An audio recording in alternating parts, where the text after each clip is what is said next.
ಶ್ರೀ ಗುರುಭ್ಯೋ ನಮಃ. ಹರಿಕಥಾಮೃತ ಸಾರ ಗುರುಗಳ ಕರುಣದಿಂದ ಪಣಿತು ಪೇಳುವೆ ಪರಮ ಭಗವದ್ ಭಕ್ತರಿದನಾದರದಿ ಕೇಳುವುದು. ಶ್ರೀಮದ್ ಹರಿಕಥಾಮೃತ ಸಾರ, ಅದರಲ್ಲಿ ಬಿಂಬ ಪ್ರತಿಬಿಂಬ ಸಂಧಿ ಅಥವಾ ಬಿಂಬೋಪಾಸನ ಸಂಧಿಯಲ್ಲಿ 21ನೇ ಶ್ಲೋಕ.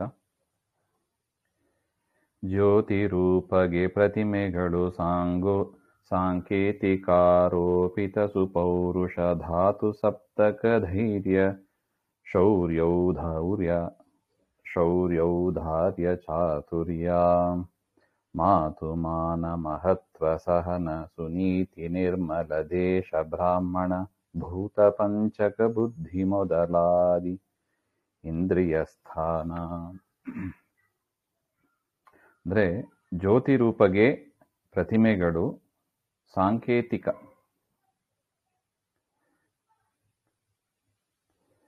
ಪರಮಾತ್ಮ ಅವನು ಜ್ಯೋತಿ ರೂಪನಾಗಿದ್ದಾನೆ, ಅಂದರೆ ಪ್ರಕಾಶ ರೂಪನಾಗಿದ್ದಾನೆ. ಸೂರ್ಯ, ಚಂದ್ರ, ಅಗ್ನಿ, ನಕ್ಷತ್ರ ಇವೆಲ್ಲ ಪ್ರಕಾಶಮಾನವಾದದ್ದು ಅಂತ ನಾವು ನೋಡಿತೀವಿ. ಪರಮಾತ್ಮ ಅದೇ ತರ ಪ್ರಕಾಶ ರೂಪನಾಗಿದ್ದಾನೆ. ಆ ಜ್ಯೋತಿ ರೂಪನಾದ ಪ್ರಕಾಶ ರೂಪನಾದ ಪರಮಾತ್ಮನಿಗೆ ಪ್ರತಿಮೆಗಳು, ಈ ಯಾವುದೇ ಪ್ರತಿಮೆ ಇರಬಹುದು, ಯಾವುದೋ ದೇವಸ್ಥಾನದಲ್ಲಿ ಯಾವುದೇ ಪ್ರತಿಮೆ ಇರಬಹುದು, ಕಲ್ಲಿಂದು, ಪಂಚಲೋಹದ್ದು, ರಜತದ್ದು, ಬಂಗಾರದ್ದು, ಯಾವುದೇ ಪ್ರತಿಮೆಗಳು, ಇದೆಲ್ಲವೂ ಕೂಡ ಒಂದು ಸಾಂಕೇತಿಕ. ಸಾಂಕೇತಿಕ ಅಂದ್ರೆ ಅದು ಒಂದು ಮಾಡೆಲ್. ಪರಮಾತ್ಮ ಹೀಗಿರ್ತಾನೆ ಹಾಗೆ ಅಂತ ರೆಪ್ರೆಸೆಂಟ್ ಮಾಡುವ ಒಂದು ಮಾಡೆಲ್ ಅದು. ಅದನ್ನ ಸಾಂಕೇತಿಕ ಅಂತ ಕರೀತಾರೆ.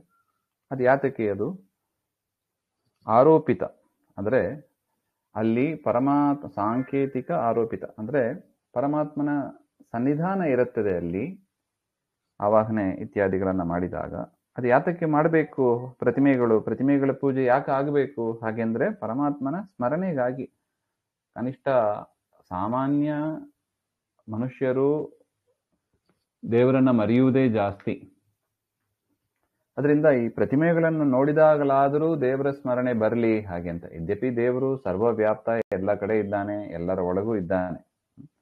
ಆದರೂ ಕೂಡ ಒಂದು ಪ್ರತಿಮೆಯನ್ನ ನೋಡಿದಾಗಲಾದರೂ ಕನಿಷ್ಠ ದೇವರ ಸ್ಮರಣೆ ಮಾಡಬೇಕು ಹಾಗೆಂಬ ಒಂದು ದೃಷ್ಟಿಯಿಂದ ಆರಂಭ ಹಂತದಲ್ಲಿ ಆ ಅಧಿಕಾರಿಗಳಿಗೆ ಇಂಥ ಒಂದು ಪ್ರತಿಮೆಯಲ್ಲಿ ದೇವರನ್ನ ಕಾಣುವುದಕ್ಕೆ ಬೇಕಾಗ್ತದೆ.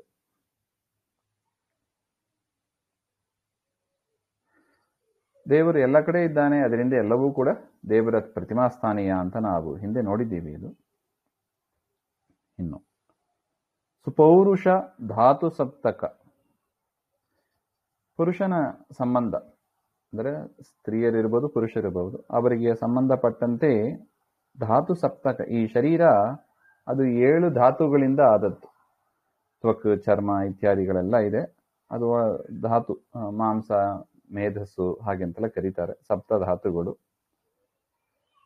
ಇನ್ನು ಧೈರ್ಯ, ಶೌರ್ಯ ಅಂದ್ರೆ ಬಲ ಅಂತ, ಸ್ಟ್ರೆಂಗ್ತ್ ಅಂತ ಹೇಳ್ತೀವಲ್ಲ ಅದು. ಔದಾರ್ಯ ಕೊಡುವ ಬುದ್ಧಿ, ಚಾತುರ್ಯ ಬುದ್ಧಿವಂತಿಕೆ, ಮಾತು ಭಗವಂತನ ಸಂಬಂಧಪಟ್ಟ ಮಾತುಗಳು, ಮಾನ ಅಂದ್ರೆ ಗೌರವ ಅಂತ, ಮಹತ್ವ ಅಂದ್ರೆ ಹಿರಿತನ, ದೊಡ್ಡಸ್ತಿಕೆ ಅಂತ ಹೇಳ್ತೀವಲ್ಲ, ಸಹನಶೀಲತೆ, ಸುನೀತಿ ಉತ್ತಮವಾದ ನೀತಿ, ನಿರ್ಮಲ ದೇಶ ಶುದ್ಧವಾದ ಜಾಗ, ಬ್ರಾಹ್ಮಣರು, ಭೂತ ಪಂಚಕ ಅಂದ್ರೆ ಪೃಥಿವ್ಯಾದಿ ಪಂಚಭೂತಗಳು, ಬುದ್ಧಿ ಮೊದಲಾದ ಇಂದ್ರಿಯಗಳು, ಇದೆಲ್ಲವೂ ಕೂಡ ಸ್ಥಾನ, ಪರಮಾತ್ಮನ ವಾಸಸ್ಥಾನ ಅಂತ ನಾವು ತಿಳಿಯಬೇಕು. ಕೇವಲ ಬಾಹ್ಯ ಪ್ರತಿಮೆಗಳು ಮಾತ್ರ ಇಲ್ಲ. ಏನೇನು ಹೇಳಿದರು, ಮನುಷ್ಯರಲ್ಲಿ ಇರತಕ್ಕ ಗುಣಗಳು, ಮನುಷ್ಯರಲ್ಲಿ ಇರತಕ್ಕ ಅವಯವಗಳು, ಇಂದ್ರಿಯಗಳು, ಪ್ರತಿಯೊಂದರಲ್ಲೂ ಕೂಡ ದೇವರಿದ್ದಾನೆ. ಪ್ರತಿಯೊಂದು ಕೂಡ ದೇವರ ಪ್ರತಿಮೆ ಅಂತ ನಾವು ಚಿಂತನೆ ಮಾಡಬೇಕು. ಯಾಕೆ ಚಿಂತನೆ ಮಾಡಬೇಕು? ಪರಮಾತ್ಮನನ್ನ ಮರೆಯುವಂತೆ ಇಲ್ಲ. ಯಾಕೆ ಪರಮಾತ್ಮನನ್ನ ಮರೆಯಬಾರದು? ಪರಮಾತ್ಮನನ್ನ ಮರೆತರೆ ಆಗುವ ಒಂದು ಅಪಾಯ ಇನ್ನು ಯಾವುದರಿಂದಲೂ ಆಗೋದಿಲ್ಲ. ಪರಮಾತ್ಮನ ಮರೆತರೆ ಅಷ್ಟು ಅಪಾಯ ಇದೆ. ಅದರಿಂದ ದೇವರನ್ನ ಮರೆಯುವಂತೆ ಇಲ್ಲ. ಅದಕ್ಕೆ ಉಪಾಯ ಎಲ್ಲರಲ್ಲೂ ಕೂಡ ನಾವು ದೇವರನ್ನ ದೇವರು ಇದ್ದಾನೆ, ಅದೇನೋ ಇಲ್ಲದೇ ಇದ್ದದನ್ನ ನಾವು ಕಲ್ಪನೆ ಮಾಡ್ತೀವಿ ಅಂತ ಚಿಂತನೆ ಮಾಡಬಾರ್ದು. ಒಂದು ಪದಾರ್ಥ ಇದೆ, ಒಂದು ಪದಾರ್ಥದಲ್ಲಿ ಒಂದು ಶಕ್ತಿ ಇದೆ, ಹಾಗೆಂದ್ರೆ ಆ ಪದಾರ್ಥದಲ್ಲೂ ದೇವರಿದ್ದಾನೆ, ಆ ಪದಾರ್ಥಗಳಲ್ಲಿರುವ ಶಕ್ತಿಗಳಲ್ಲೂ ದೇವರಿದ್ದಾನೆ. ಹಾಗಿರುವಾಗ ಅದನ್ನ ನಾವು ಮರಿಬಾರ್ದು ಅಷ್ಟೇ. ನಾವೇನೋ ಹೊಸದಾಗಿ ಇಲ್ಲದೇ ಇದ್ದ ದೇವರನ್ನ ಕಲ್ಪನೆ ಮಾಡಿಕೊಳ್ಳಿ ಅಂತ ಹೇಳ್ತಾ ಇಲ್ಲ ಶಾಸ್ತ್ರ. ಇರುವ ದೇವರನ್ನ ಸ್ಮರಿಸಿಕೊಳ್ಳಿ, ಆ ಹೆಸರಿನಿಂದ ಆ ರೂಪದಿಂದ ದೇವರಿದ್ದಾನೆ ಹಾಗೆ ಅಂತ.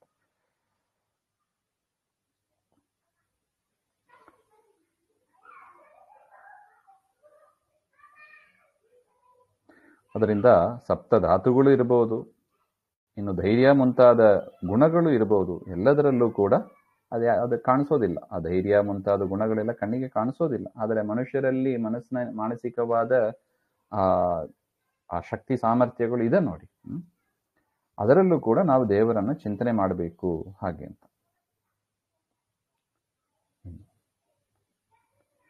ಜೀವರಾಶಿಯೊಳಮೃತ ಶಾಶ್ವತ ಸ್ಥಾವರಗಳೊಳು ಸ್ಥಾನು ನಾಮಕ ಆವ ಕಾಲದಲಿಪ್ಪ ಅಜಿತ ಅನಂತನೆಂದೆನಿಸಿ ಕೋವಿದಾಂಪತಿ ಗಾಯನ ಪ್ರಿಯ ಸಾವಯವ ಸಾಹಸ್ರನಾಮ ಪರಾವರೇಶ ಪವಿತ್ರ ಕರ್ಮ ವಿಪಶ್ಚಿತ ಸುಧಾಮ. ಕೋವಿದಾಂಪತಿ ಅಂದ್ರೆ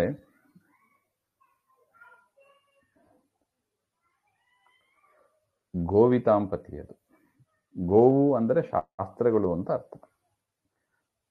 ಶಾಸ್ತ್ರಗಳು, ವೇದಾಂತ ಶಾಸ್ತ್ರಗಳು, ಅದನ್ನ ಸಂದೇಹ ಇಲ್ಲದೆ ಚೆನ್ನಾಗಿ ತಿಳಿದವ ಯಾರು? ಜ್ಞಾನಿಗಳು. ಆ ವೇದಾದಿ ಶಾಸ್ತ್ರಗಳನ್ನ, ಜ್ಞಾನಿಗಳು ಅಂದ್ರೆ ವೇದಾದಿ ಶಾಸ್ತ್ರಗಳನ್ನ ಸರಿಯಾಗಿ ತಿಳಿದವರು ಅಂತ ಅರ್ಥ. ಅಂತವರನ್ನ ಕೋವಿದರು ಅಂತ ಕರೀತಾರೆ. ಕೋವಿದರು ಅಂದ್ರೆ ಜ್ಞಾನಿಗಳು ಅಂತ ಅರ್ಥ. ಅವರಿಗೆ ಪತಿ, ಅವರಿಗೂ ಸ್ವಾಮಿ ಆದವ. ಯಾರು ಜ್ಞಾನಿಗಳಾಗಿ ಇರ್ತಾರೆ ಅವರಿಗೆ ಸ್ವಾಮಿ ಆದವ. ಅಂದ್ರೆ ದೇವರು ಎಲ್ಲರಿಗೂ ಸ್ವಾಮಿ ಅಲ್ಲವ ಅಂದ್ರೆ ಎಲ್ಲರಿಗೂ ಸ್ವಾಮಿ. ಆದರೆ ವಿಶೇಷವಾಗಿ ಜ್ಞಾನಿಗಳು ದೇವರು ತುಂಬಾ ಇಷ್ಟಪಡ್ತಾನೆ. ಜ್ಞಾನಿಗಳನ್ನ ದೇವರು ತುಂಬಾ ಇಷ್ಟಪಡ್ತಾನೆ. ಎಷ್ಟು ಇಷ್ಟಪಡ್ತಾನೆ ಅಂದ್ರೆ ನಾವು ಕೇಳ್ತೀವಿ, ಭೀಷ್ಮಾಚಾರ್ಯರ ಕಥೆಯಲ್ಲಿ 525 ವರ್ಷ ಶಾಸ್ತ್ರ ಚಿಂತನೆ ಮಾಡಿದ ಮಹಾಜ್ಞಾನಿಗಳು ಅವರು.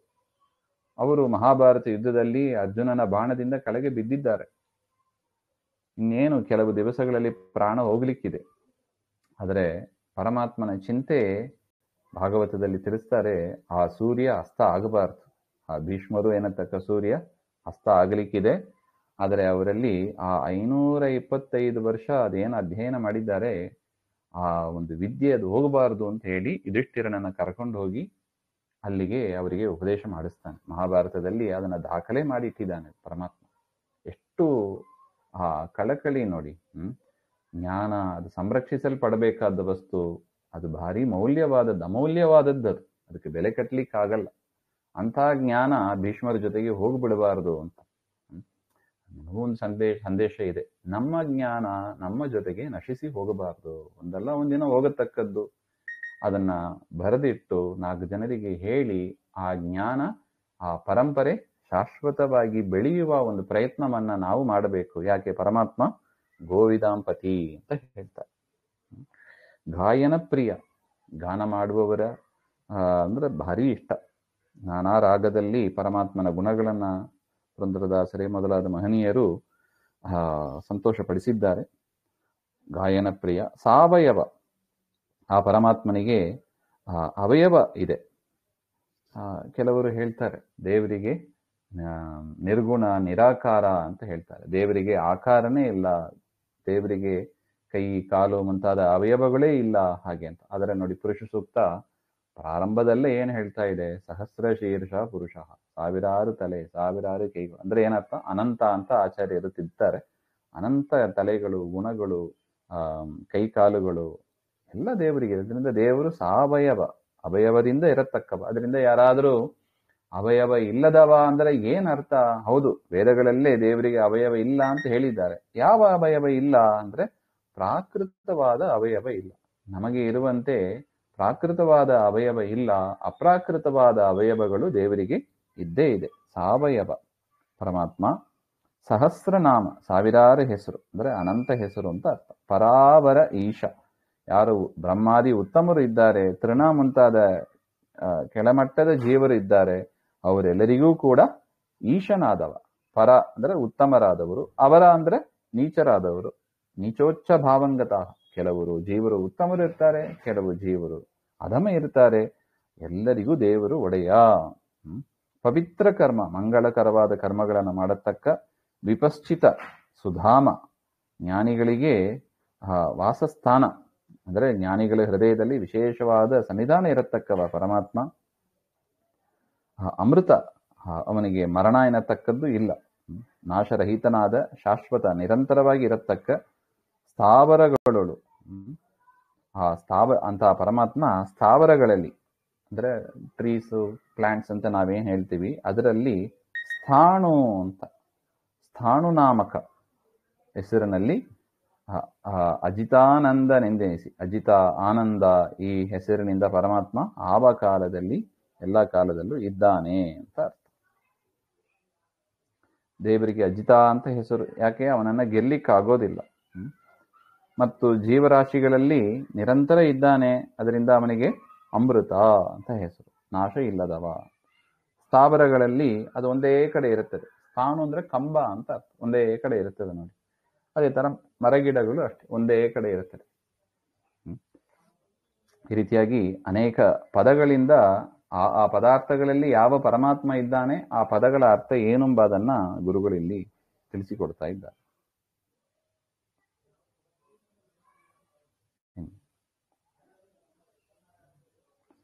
ಮಾಧವನ ಪೂಜಾರ್ಥವಾಗಿ ನಿಷೇಧ ಕರ್ಮವ ಮಾಡಿ ಧನ ಸಂಪಾದಿಸಲು ಸತ್ಪುಣ್ಯ ಕರ್ಮಗಳೆನಿಸಿಕೊಳ್ಳುತ್ತಿಹವು. ಸ್ವೋಧರಂಭರಣಾರ್ಥ ನಿತ್ಯದಿ ಸಾಧು ಕರ್ಮವ ಮಾಡಿದರು ಸರಿಯೈದುವನು, ದೇಹಾಂತರವ ಸಂದೇಹವಿನಿತಿಲ್ಲ. ಮಾಧವನ ಪೂಜಾರ್ಥವಾಗಿ ನಿಷೇಧ ಕರ್ಮವ ಮಾಡಿ ಧನ ಸಂಪಾದಿಸಲು ಸತ್ಪುಣ್ಯ ಕರ್ಮಗಳು ಎನಿಸಿಕೊಳ್ಳುತ್ತಿಹವು. ಪರಮಾತ್ಮನ ಪೂಜೆಗಾಗಿ ನಿಷೇಧ ಕರ್ಮವನ್ನ ಮಾಡಿ ಹಣ ಸಂಪಾದನೆ ಮಾಡಿದರೂ ಕೂಡ ಸತ್ಪುಣ್ಯ ಕರ್ಮಗಳು ಅಂತ ಆಗ್ತದೆ. ಅಂದ್ರೆ ಸಾಮಾನ್ಯವಾಗಿ ಆ ರೀತಿಯಾಗಿ ಯಾರು ಮಾಡಕ್ ಹೋಗೋದಿಲ್ಲ. ದೇವರ ಪೂಜೆಗಾಗಿ ನಾವು ಏನೇ ಯಾವ ರೀತಿಯಿಂದ ದುಡ್ಡು ಸಂಪಾದನೆ ಮಾಡಿದರೂ ಕೂಡ ಅದು ದೇವರ ಪೂಜೆಗೆ ಅಂತ ನಾವು ಖರ್ಚು ಮಾಡಿದ್ರೆ ಅದು ಪುಣ್ಯಕರವೇ ಆಗ್ತದೆ. ಆದರೆ ಅದರ ಅರ್ಥ ದೇವರ ಪೂಜೆಗಾಗಿ ಕಳ್ಳತನ ಮಾಡಬಹುದು ಅಂತೆಲ್ಲ ಅರ್ಥ ಇಲ್ಲ. ಸಾಮಾನ್ಯ ಸಜ್ಜನರು ಹಾಗೆ ಮಾಡೋದಿಲ್ಲ, ಹಾಗೆ ಚಿಂತನೆನೂ ಮಾಡೋದಿಲ್ಲ. ಸನ್ಮಾರ್ಗದಲ್ಲೇ ಬಳಸ್ತಾರೆ. ಅಕಸ್ಮಾತ್ ಏನಾರು ನ್ಯೂನ ದೋಷಗಳು ಆದರೂ ಕೂಡ ಪರಮಾತ್ಮನ ಸೇವೆಗೆ ಅಂತ ಅದನ್ನು ವಿನಿಯೋಗ ಮಾಡುವುದರಿಂದ ಅದು ಸತ್ಕರ್ಮವೇ ಆಗುತ್ತದೆ. ಅದನ್ನ ಬಿಟ್ಟು ಪರಮಾತ್ಮನ ಸೇವೆಗೆ ಅಂತ ಮೀಸಲಿಡದೆ ಸ್ವದಂಬರಣಾರ್ಥ, ತನ್ನ ಮಡದಿ ಮಕ್ಕಳು ಕುಟುಂಬ ಇದರ ಪೋಷಣೆಗೆ ಊಟಕ್ಕಾಗಿ ಅಂತ ಆ ಹಣಗಳನ್ನ ಬಳಸಿದರೆ, ವಿನಿಯೋಗ ಮಾಡಿದರೆ, ಸಾಧು ಕರ್ಮವ ಮಾಡಿದರೂ ಸರಿ, ಸತ್ಕರ್ಮಗಳನ್ನ ಮಾಡಿದಂತೆ ನಟನೆ ಮಾಡಿದರೂ ಸರಿ, ದೇಹಾಂತರವ ಇದುವನು, ಮತ್ತೆ ಭೂಮಿಯಲ್ಲಿ ಅವನು ಹುಟ್ಟುತ್ತಾನೆ, ಸಂದೇಹವಿಲ್ಲ. ಈ ವಿಷಯದಲ್ಲಿ ಸಂದೇಹ ಇಲ್ಲ ಹಾಗೆ ಅಂತ. ಅದರಿಂದ ಭಗವಂತನ ಪ್ರೀತಿಗಾಗಿ ದೇವಾಲಯ ಕಟ್ಟಬೇಕು, ವಿದ್ಯಾಪೀಠ ಕಟ್ಟಬೇಕು ಹಾಗೆ ಅಂತೆಲ್ಲ ಯಾರು ಮಾಡ್ತಾರೆ, ಭಗವಂತನ ಪ್ರೀತಿಗಾಗಿ ಅವರು ಯಾಚನೆ ಮಾಡಿದರೂ ಕೂಡ ಅದೆಲ್ಲ ಸತ್ಕರ್ಮ ಅಂತಾನೆ ಆಗ್ತದೆ. ಏನ್ರಿ ಕೈಕಾಲು ಗಟ್ಟಿ ಇಲ್ಲವಾ, ನೀವ್ ಯಾಕೆ ಭಿಕ್ಷೆ ಬೇಡ್ತೀರಿ ಅಂತೆಲ್ಲ ನಾವು ಕೇಳಬಾರ್ದು. ಯಾಚನೆ ಮಾಡಿ ಅವರು ಪರಮಾತ್ಮನ ಪ್ರೀತಿಗಾಗಿ ಅವರು ದೇವಾಲಯ ವಿದ್ಯಾಪೀಠಗಳನ್ನ ಕಟ್ತಾರೆ. ಅದು ಸತ್ಕರ್ಮವೇ ಆಗ್ತದೆ. ತನ್ನ ದೇಹ ಪೋಷಣೆಗೆ ಹಾಗೆ ಅಂತ ಮಾಡಿಕೊಂಡು ಬ್ರಾಹ್ಮಣರನ್ನ ನಿಮಿತ್ತ ಮಾಡಿ ಭೋಜನಾದಿಗಳನ್ನ ಮಾಡಿ ಹಣ ಸಂಪಾದನೆ ಮಾಡಿ ಬ್ರಾಹ್ಮಣ ಸಂತರ್ಪಣೆ ಮುಂತಾದವುಗಳನ್ನ ಮಾಡಿದರೂ ಕೂಡ ಅವನ ಅಲ್ಟಿಮೇಟ್ ಗುರಿ ಏನಿರುತ್ತದೆ, ತನ್ನ ದೇಹ ಪೋಷಣೆ ಅಂತ ಆಗಿರುತ್ತದೆ. ಅದರಿಂದ ಅವನು ಪಾಪಕರ್ಮವನ್ನೇ ಮಾಡಿದ ಅಂತ ಆಗ್ತದೆ. ಭಾರಿ ಸೂಕ್ಷ್ಮ ಇದೆ ಇದು. ಅಂತವನು ಮತ್ತೆ ಜನ್ಮಗಳನ್ನ ಪಡೆದು ಅವನು ದುಃಖವನ್ನು ಅನುಭವಿಸಬೇಕಾಗ್ತದೆ. ಅದರಿಂದ ನಾವು ಹಣ ಸಂಪಾದನೆ ಹೇಗೆ ಮಾಡಬೇಕು ಹಾಗೆಂದ್ರೆ ಬರೋದೆಲ್ಲ ಪರಮಾತ್ಮನ ಪೂಜೆಗಾಗಿ, ಅದು ದೇವರ ಸೇವೆಗೆ, ವಿದ್ಯಾಪೀಠಕ್ಕೆ, ಪಾಠಕ್ಕೆ ಅಂತ ಇದ್ರು, ಮತ್ತು ತನ್ನ ಮಡದಿ ಮಕ್ಕಳು ಹಾಗೆ ಅಂತ ಅದನ್ನು ವಿನಿಯೋಗ ಮಾಡದೆ ಅವರಲ್ಲಿ ಇರುವ ಪರಮಾತ್ಮ, ತನ್ನ ಮಡದಿ ಮಕ್ಕಳಿಗೆ ಅಂತ ಮಾಡಿದರೂ ಕೂಡ ಅದು ಅವರ ಪ್ರೀತಿಗಾಗಿ ಅಲ್ಲ, ಅವರ ಒಳಗೆ ಇರುವ ಪರಮಾತ್ಮನ ಪ್ರೀತಿಗಾಗಿ ಅಂತ ಪರಮಾತ್ಮನನ್ನ ಏನೇ ದುಡ್ಡು ಖರ್ಚು ಮಾಡಿದರೂ ಕೂಡ ಕೇವಲ ಪರಮಾತ್ಮನ ಪ್ರೀತಿಗಾಗಿ. ಯಾಕೆ ನಾವು ತಿನ್ನುವ ಊಟ ಅದು ಯಾರಿಗೆ? ಅದು ನಮ್ಮ ಶರೀರಕ್ಕೆ, ಅದು ಹಂ ವೈಶ್ವಾನರೋ ಭೂತ್ವ, ಅದು ನಮ್ಮ ಒಳಗಿರುವ ಪರಮಾತ್ಮನಿಗೆ ಅಂತ ನಾವು ಚಿಂತನೆ ಮಾಡಬೇಕು. ನನ್ನ ಹೊಟ್ಟೆ ತುಂಬಿಸೋದಲ್ಲ. ಯಾಕೆ ನಮಗೆ ಊಟ ಒಂದು ಹನಿ ನೀರು ಕೂಡ ಜೀವನಿಗೆ ಸ್ಪರ್ಶ ಆಗೋದಿಲ್ಲ. ಅದೆಲ್ಲ ಆಗೋದು ಶರೀರಕ್ಕೆ ಅಷ್ಟೆ. ಜೀವನಿಗೆ ಇದ್ರ ಆಹಾರದ ಸ್ಪರ್ಶನೇ ಆಗೋದಿಲ್ಲ. ಅದರಿಂದ ನಾನು ಊಟ ಮಾಡಿದೆ, ಅಡಿಗೆ ನನಗೆ ಚೆನ್ನಾಗಿದೆ ಅಂತ ಅನಿಸ್ತು, ಇದೆಲ್ಲ ಇದೇ ನಾಟಕ ಅಂತ ಹೇಳೋದು. ಯಾಕೆ? ನಿನಗೆ ಅನ್ನ ಮುಟ್ಟೋದೇ ಇಲ್ಲ, ಒಂದು ಹನಿ ನೀರು ಮುಟ್ಟೋದಿಲ್ಲ. ಹಾಗಿರುವಾಗ ಅಡಿಗೆ ಚೆನ್ನಾಗಿದೆ, ಬಟ್ಟೆ ಚೆನ್ನಾಗಿದೆ, ದೃಶ್ಯ ಚೆನ್ನಾಗಿದೆ, ಏನ್ ಅರ್ಥ ಇದು? ನಮಗೆ ಅದ್ರ ಮೇಲೆ ಅಭಿಮಾನ ಅಷ್ಟೇ, ನಂದು ಚೆನ್ನಾಗಿದೆ, ಇಷ್ಟವಾಗಿದೆ ಹಾಗೆ ಅಂತ. ವಾಸ್ತವಿಕವಾಗಿ ಅದೆಲ್ಲ ದೇವರಿಗೆ ಭೋಗ, ನಮ್ಮೊಳಗಿದ್ದು ಭೋಗ ಮಾಡೋದು ದೇವರೇ. ಅದರಿಂದ ಇದೆಲ್ಲ ದೇವರಿಗೆ ಅಂತ ಚಿಂತನೆ ಮಾಡಿಬಿಟ್ರೆ ಆಗ ನಮಗೆ ಪಾಪಗಳು ಅಂಟೋದಿಲ್ಲ ಹಾಗೆ ಅಂತ ಗುರುಗಳು ತಿಳಿಸಿಕೊಡ್ತಾ ಇದ್ದಾರೆ. ಅಪಗತಾಶ್ರಯ ಎಲ್ಲರೊಳಗಿದ್ದುಪಮನಿನಿಪ ಅನುಪಮ ರೂಪನು ಶಬರಕೇತನ ಜನಕ ಮೋಹಿಪ ಮೋಹಕನ ತೆರೆದಿ ತಪನ ಕೋಟಿ ಸಮಪ್ರಭಾಸಿತ ವಪು ವಿನಿಪ ಕೃಷ್ಣಾದಿ ರೂಪಗ ವಿಪಗಳಂದುಂಟು ನಿಪ ಸರ್ವತ್ರದಲ್ಲಿ ನೆಲೆಸಿದ್ದು. ಅಪಗತಾಶ್ರಯ, ಆಶ್ರಯ ಅಂದ್ರೆ ಇನ್ನೊಬ್ಬರನ್ನ ಅವಲಂಬಿಸಿ ಬದುಕೋದು ಅಂತ ಅರ್ಥ. ಅಪಗತ ಆಶ್ರಯ ಸಂಸ್ಕೃತ ಪದ ಇದು. ದೇವರು ಯಾರನ್ನ ಆಶ್ರಯಿಸಿಲ್ಲ, ಸರ್ವತಂತ್ರ ಸ್ವತಂತ್ರ, ಯಾರನ್ನ ಆಶ್ರಯಿಸಿ ಏನನ್ನೂ ಮಾಡೋದಿಲ್ಲ ದೇವರು. ಅಂತ ಪರಮಾತ್ಮ ಅನುಪಮ ರೂಪನು, ತನಗೆ ಸರಿಸಾಟಿ ಇಲ್ಲದವ, ಎಲ್ಲರೊಳಗಿದ್ದು ಉಪಮನೆನಿಪ, ಎಲ್ಲರೊಳಗಿದ್ದು ಮನುಷ್ಯನಂತೆ, ಆ ಪ್ರಾಣಿಗಳಂತೆ, ಮರಗಿಡಗಳಂತೆ ನಮಗೆ ನಮಗೆ ತೋರ್ತಾ ಇದ್ದಾನೆ ಅಷ್ಟೆ. ವಾಸ್ತವಿಕವಾಗಿ ದೇವರಿಗೆ ಸರಿಸಾಟಿ ಇಲ್ಲ. ಉಪಮನೆ, ಎಲ್ಲರೊಳಗಿದ್ದು ಉಪಮನೆನಿಪ. ದೇವರು ಹೇಗಿದ್ದಾನೆ? ಮನುಷ್ಯಾಕಾರದಲ್ಲಿ ಇದ್ದಾನೆ ಅಂತ ನಾವು ಮನುಷ್ಯರನ್ನೇ ನೋಡಿ ತೋರಿಸೋದು. ನರಸಿಂಹ ಹೇಗೆ ಇದ್ದಾನೆ? ಸಿಂಹದಂತೆ ಇದ್ದಾನೆ ಅಂತ ಆ ಸಿಂಹದ ಮುಖವನ್ನೇ ತೋರಿಸೋದು. ಈ ರೀತಿಯಾಗಿ ಎಲ್ಲರೊಳಗಿದ್ದು ಉಪಮನೆನಿಪ, ಎಲ್ಲರೊಳಗೆ ಇದ್ದಾನೆ, ಅವರಂತೆ ಇದ್ದಾನೆ ಅಂತ. ಶಪರಕೇತನ ಜನಕ,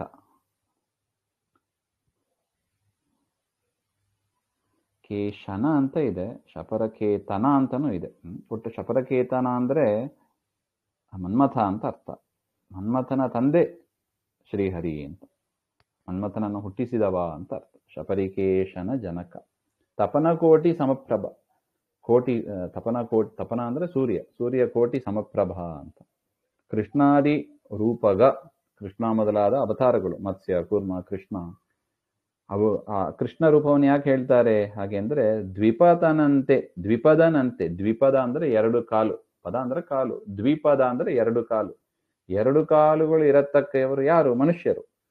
ಪರಮಾತ್ಮ ರಾಮ ಕೃಷ್ಣ ಮುಂತಾದ ರೂಪಗಳಲ್ಲಿ ತಾನು ಮನುಷ್ಯರಂತೆ ತೋರ್ತಾ ಇದ್ದಾನೆ ಅಷ್ಟೇ.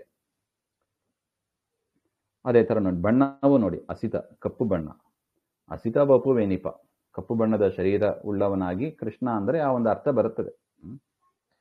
ಮೋಹಕನ ತೆರದಿ ಅಂದ್ರೆ ಒಳ್ಳೆ ಒಳ್ಳೆ ಬಟ್ಟೆಗಳೇ ಅಂದ್ರೆ ದೇವರಿಗೆ ಇಷ್ಟ ಅಂತೆ. ಅಲಂಕಾರ ಪ್ರಿಯೋ ವಿಷ್ಣು ಅಂತ ಹೇಳ್ತಾರೆ. ಅದರಿಂದ ಸುಂದರವಾಗಿ ಅಲಂಕಾರ ಮಾಡಿಕೊಳ್ಳೋದು ಯಾರು? ಸಾಮಾನ್ಯ ಮನುಷ್ಯರು. ಅವರಂತೆ ತಾನು ತೋರಿಸಿ ಮೋಹಗೊಳಿಸಿ ಸರ್ವತ್ರದಲ್ಲಿ ನೆಲೆಸಿದ್ದು, ಎಲ್ಲ ಕಡೆ ನೆಲೆಸಿದ್ದು, ಉಂಡುಣಿಪ, ತಾನು ಉಂಡು ಜೀವರಿಗೆ ಉಣ್ಣುವಂತೆ ಮಾಡ್ತಾನೆ ಅಂತ. ಅದರಿಂದ ಎಲ್ಲರಿಗೂ ಆಶ್ರಯನಾದವ ಪರಮಾತ್ಮ ಅಂತ ಚಿಂತನೆ ಮಾಡಬೇಕು. ಅಡವಿಯೊಳು ಬಿದ್ದದಲೆ ಭೌತಿಹ ಗಿಡದ ಮೂಲಿಗೆ ಸಕಲ ಜೀವರ ಒಡಲೊಳಿಪ್ಪಾಮಯವ ಪರಿಹರಗೈಸುವಂದದಲ್ಲಿ ಜಡಜ ಸಂಭವ ಜನಕ ತ್ರಿಜಗದ್ದೊಡೆಯ ಸಂತೈಸೆನಲು ಅವರಿದ್ದೆಡೆಗೆ ಬಂದೊದಗುವನು ಭಕ್ತರ ಬಿಡೆಯ ಮೀರದಲೇ. ಎಷ್ಟು ಚಂದ ದೃಷ್ಟಾಂತ ಕೊಡ್ತಾರೆ ನೋಡಿ. ಅಡವಿಯಲು ಬಿದ್ದಲೇ ಬೆಳೆದಿರುವ, ಬಿತ್ತದಲೇ ಅಂದ್ರೆ ಕಾಡಿನಲ್ಲಿ ಯಾರೂ ಕೂಡ ಬೀಜವನ್ನು ಬಿತ್ತಿ ಬೆಳೆಸೋದಿಲ್ಲ.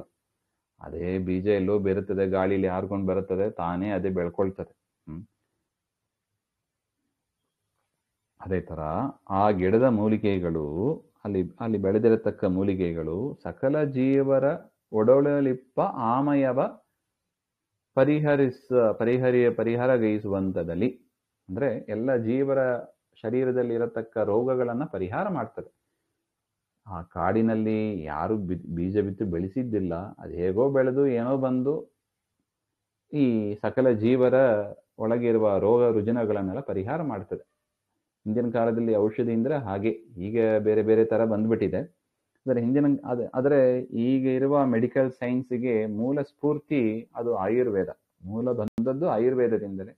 ಅದರ ಡೆವಲಪ್ಮೆಂಟ್ಸ್ ಈಗ ನಾವು ನೋಡ್ತಾ ಇದ್ದೀವಿ ಟ್ಯಾಬ್ಲೆಟ್ ರೂಪದಲ್ಲಿ. ಆದರೆ ಮೂಲ ಯಾವುದು ಎಲ್ಲದಕ್ಕೂ ಅಂದ್ರೆ ಮರಗಿಡಗಳೇ ಔಷಧಿಗಳು. ಅದಕ್ಕೆ ನೋಡಿ ಮರದ ಜನ್ಮ ಎಷ್ಟು ದೊಡ್ಡದು ನೋಡಿ. ಆದರೆ ಆ ದೇವರು ಹೇಗೆ ಸೃಷ್ಟಿ ಮಾಡಿರ್ತಾನೆ ನೋಡಿ, ಪರೋಪಕಾರಿ. ಮರದಷ್ಟು ಪರೋಪಕಾರಿ ಯಾರಿಲ್ಲ ನೋಡಿ. ತನಗಾಗಿ ತಾನು ಏನೂ ಇಟ್ಟುಕೊಳ್ಳೋದಿಲ್ಲ. ಅದು ನೆರಳು ಇರ್ಬೋದು, ಮರದಲ್ಲಿ ಬರುವ ಹಣ್ಣು ಹೂವುಗಳಿರ್ಬೋದು, ಅದೆಲ್ಲವೂ ಕೂಡ ಇನ್ನೊಬ್ಬರಿಗೆ. ಅದಕ್ಕೆ ತುಂಬಾ ಪಾಪ ಮಾಡಿದ ಸಜ್ಜನರಾಗಿದ್ದು ತುಂಬಾ ಪಾಪ ಮಾಡಿದವ್ರನ್ನ ದೇವರು ಏನಾಗಿ ಹುಟ್ಟಿಸ್ತಾನೆ, ನಾನು ನಾನು ನಾನು ಅಂತ ಇರ್ತಾರೆ. ಅದರಿಂದ ಅವರಿಗೆ ನಾನು ನನ್ನದಂತ ಅಂತ ಜೀವರನ್ನ ಏನ್ ಮಾಡ್ತಾನೆ ದೇವರು, ನೀನು ಪರೋಪಕಾರ ಮಾಡ್ತಾ ಇಲ್ಲ, ಎಲ್ಲ ನನಗೆ ನನಗೆ ಅಂತ ಇಟ್ಕೊಂಡಿರ್ತೀಯ, ಮರವಾಗಿ ಹುಟ್ಟು ಅಂತ ದೇವರು ಇಟ್ಟಿರುವ ಸಿಸ್ಟಮ್ ನೋಡಿ. ಮರವಾಗಿ ಹುಟ್ಟಿಸ್ತಾನೆ. ಮರವಾಗಿ ಹುಟ್ಟಿ ಆಟೋಮೆಟಿಕ್ ಆಗಿ ಅದು ಪರೋಪಕಾರ ಮಾಡೇ ಮಾಡ್ತದೆ. ಅದು ಮಾವಿನ ಮರ, ತೆಂಗಿನ ಮರ ಎಷ್ಟು ಉಪಕಾರ ಮಾಡ್ತದೆ ನೋಡಿ. ಆಶ್ಚರ್ಯ. ಅದರಿಂದ ಇನ್ನು ಕೆಲವು ಮೂಲಿಕೆಗಳು ಅದು ಹುಟ್ಟಿ ಏನ್ ಮಾಡ್ತದೆ, ಆ ಜೀವರಿಗೆ ಇನ್ನೊಂದು ಜೀವರಿಗೆ ಉಪಕಾರಕವಾಗಿ ಆ ಔಷಧಿ ರೂಪದಲ್ಲಿ ಬಂದು ಆ ರೋಗವನ್ನ ಪರಿಹಾರ ಮಾಡ್ತದೆ. ಅದರಿಂದ ಔಷಧಿಯನ್ನ ತಗೊಳ್ಳುವವರು ಏನ್ ಮಾಡಬೇಕು, ಈ ಶರೀರವನ್ನ ಪರಮಾತ್ಮನ ಸೇವೆಗೆ ಅಂತ ಮೀಸಲಿಡಬೇಕು. ಅದೇ ನಾವು ಮಾಡುವ ಪರೋಪಕಾರ. ಮುಖ್ಯವಾಗಿ ನಾವು ಮಾಡಬೇಕಾದ ಪರೋಪಕಾರ ಜ್ಞಾನೋಪಕಾರ. ಇನ್ನೊಬ್ಬರಿಗೆ ಜ್ಞಾನವನ್ನು ಹೇಳೋದು, ಮಾಡೋದು ಇತ್ಯಾದಿಗಳನ್ನ, ಇದೇ ಪರೋಪಕಾರ. ಮನೆ ಸುತ್ತಮುತ್ತ ಇರುವವರಿಗೆ ನಾವು ಅಡಿಗೆ ಮಾಡ್ಬೋದು. ಎಷ್ಟು ಜನರಿಗೆ ಅಂತ ಅಡಿಗೆ ಮಾಡ್ಲಿಕ್ಕೆ ಆಗ್ತದೆ ರೀ? ಒಂದು 10 ಜನಕ್ಕೆ ಪಾಠ ಬೇಕಾದ್ರೆ ಹೇಳ್ಬೋದು. 10 ಜನಕ್ಕೆ ಊಟ ಹಾಕುಂದ್ರೆ ಅಷ್ಟು ಯೋಗ್ಯತೆ ಇರುವವರು ಮಾಡ್ತಾರೆ, ಇಲ್ಲ ಮಾಡಬಾರ್ದು ಅಂತ ಇಲ್ಲ. ಮಾಡ್ಲಿಕ್ಕೆ ಆಗದೆ ಇದ್ದವರು ಪರಮಾತ್ಮ ಪರೋಪಕಾರ ಏನ್ ಮಾಡ್ಲಿಕ್ಕೆ ಆಗ್ತದೆ, 4 ಜನರಿಗೆ ಪಾಠ ಹೇಳು. ಏನನ್ನ ಸಣ್ಣ ಅಳಿಲು ಸೇವೆ ಅಂತಾರೆ ನೋಡಿ, ಆ ರಾಮಾಯಣ ಕಾಲದ ಅಳಿಲು ಸೇವೆ. ಅದರಿಂದ ಏನೋ ಒಂದು ರೂಪದಲ್ಲಿ ಯಾವತ್ತೂ ನಾವು ಏನ್ ಮಾಡಬೇಕು, ಇನ್ನೊಬ್ಬರಿಗೆ ಉಪಕಾರ ಮಾಡೋ ಬುದ್ಧಿಯನ್ನು ಬೆಳೆಸ್ಕೋಬೇಕು. ಇಂಗ್ಲಿಷಲ್ಲಿ ಹೇಳ್ತಾರೆ ನೋಡಿ, ಕನ್ಸ್ಯೂಮರ್ ವರ್ಸಸ್ ಪ್ರೊಡ್ಯೂಸರ್ ಹಾಗೆ ಅಂತ. ನಾವು ಯಾವತ್ತೂ ಬರೀ ಕನ್ಸ್ಯೂಮರ್ ಆಗಿಯೇ ಇರಬಾರ್ದು. ಏನಾಗಬೇಕು, ಪ್ರೊಡ್ಯೂಸರ್ ಆಗಬೇಕು. ನಮ್ಮಿಂದಲೂ 4 ಕೆಲಸಗಳು ಉತ್ಪನ್ನವಾಗಿ ನಮ್ಮ ಶರೀರದಲ್ಲಿ 4 ಜನರಿಗೆ, ವೈಷ್ಣವರಿಗೆ ಉಪಕಾರ ಆಗುವಂತೆ ನಾವು ಇರಬೇಕು. ಅದನ್ನ ಮೂಲಿಕೆಗಳಿಂದ ನಾವು ಪಾಠ ಕಲಿಬೇಕು ಅಂತ ಇದ್ದು ಆಮಯವ ಕೈವಂತದಲ್ಲಿ. ಆ ರೀತಿಯಾಗಿ ಪರಮಾತ್ಮ ತ್ರಿಜಗದೊಡೆಯ, 3 ಲೋಕದ ಒಡೆಯ ಪರಮಾತ್ಮ ಸಂತೈಸಿನಲು ನನ್ನನ್ನು ಕಾಪಾಡು ಸ್ವಾಮಿ, ನನ್ನನ್ನು ರಕ್ಷಿಸು ಹಾಗೆ ಅಂತ ಪ್ರಾರ್ಥನೆ ಮಾಡಿದರೆ, ಜಡಜ ಸಂಭವ ಜನಕ. ಜಡಜ ಅಂದ್ರೆ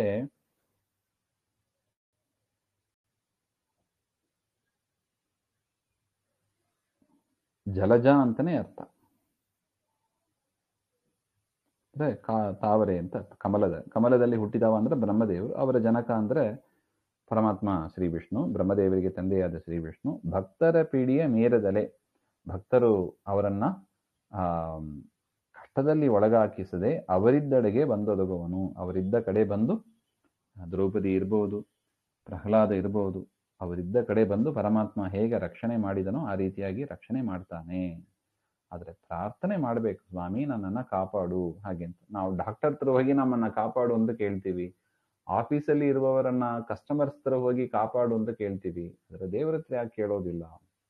ನಮ್ಮನ್ನ ಕಾಪಾಡುವವ ದೇವರು. ಅದರಿಂದ ದೇವರಲ್ಲಿ ವಿಶ್ವಾಸ ಇಟ್ಟು ದೇವರನ್ನ ಕಾಪಾಡು ಅಂತ ಮೊರೆ ಹೊಕ್ಕಿರೆ, ಹೇಗೆ ದ್ರೌಪದಿ, ಪ್ರಹ್ಲಾದ ಅನೇಕ ಜನರಿದ್ದಾರೆ ಕಾಪಾಡಿದನು, ಆ ರೀತಿಯಾಗಿ ಬಂದು ಕಾಪಾಡುವ ಅಂತ ಹೇಳ್ತಾರೆ. ಶ್ರೀನಿಕೇತನ ತನ್ನವರ ದೇಹಾನುಬಂಧಿಗಳಂತೆ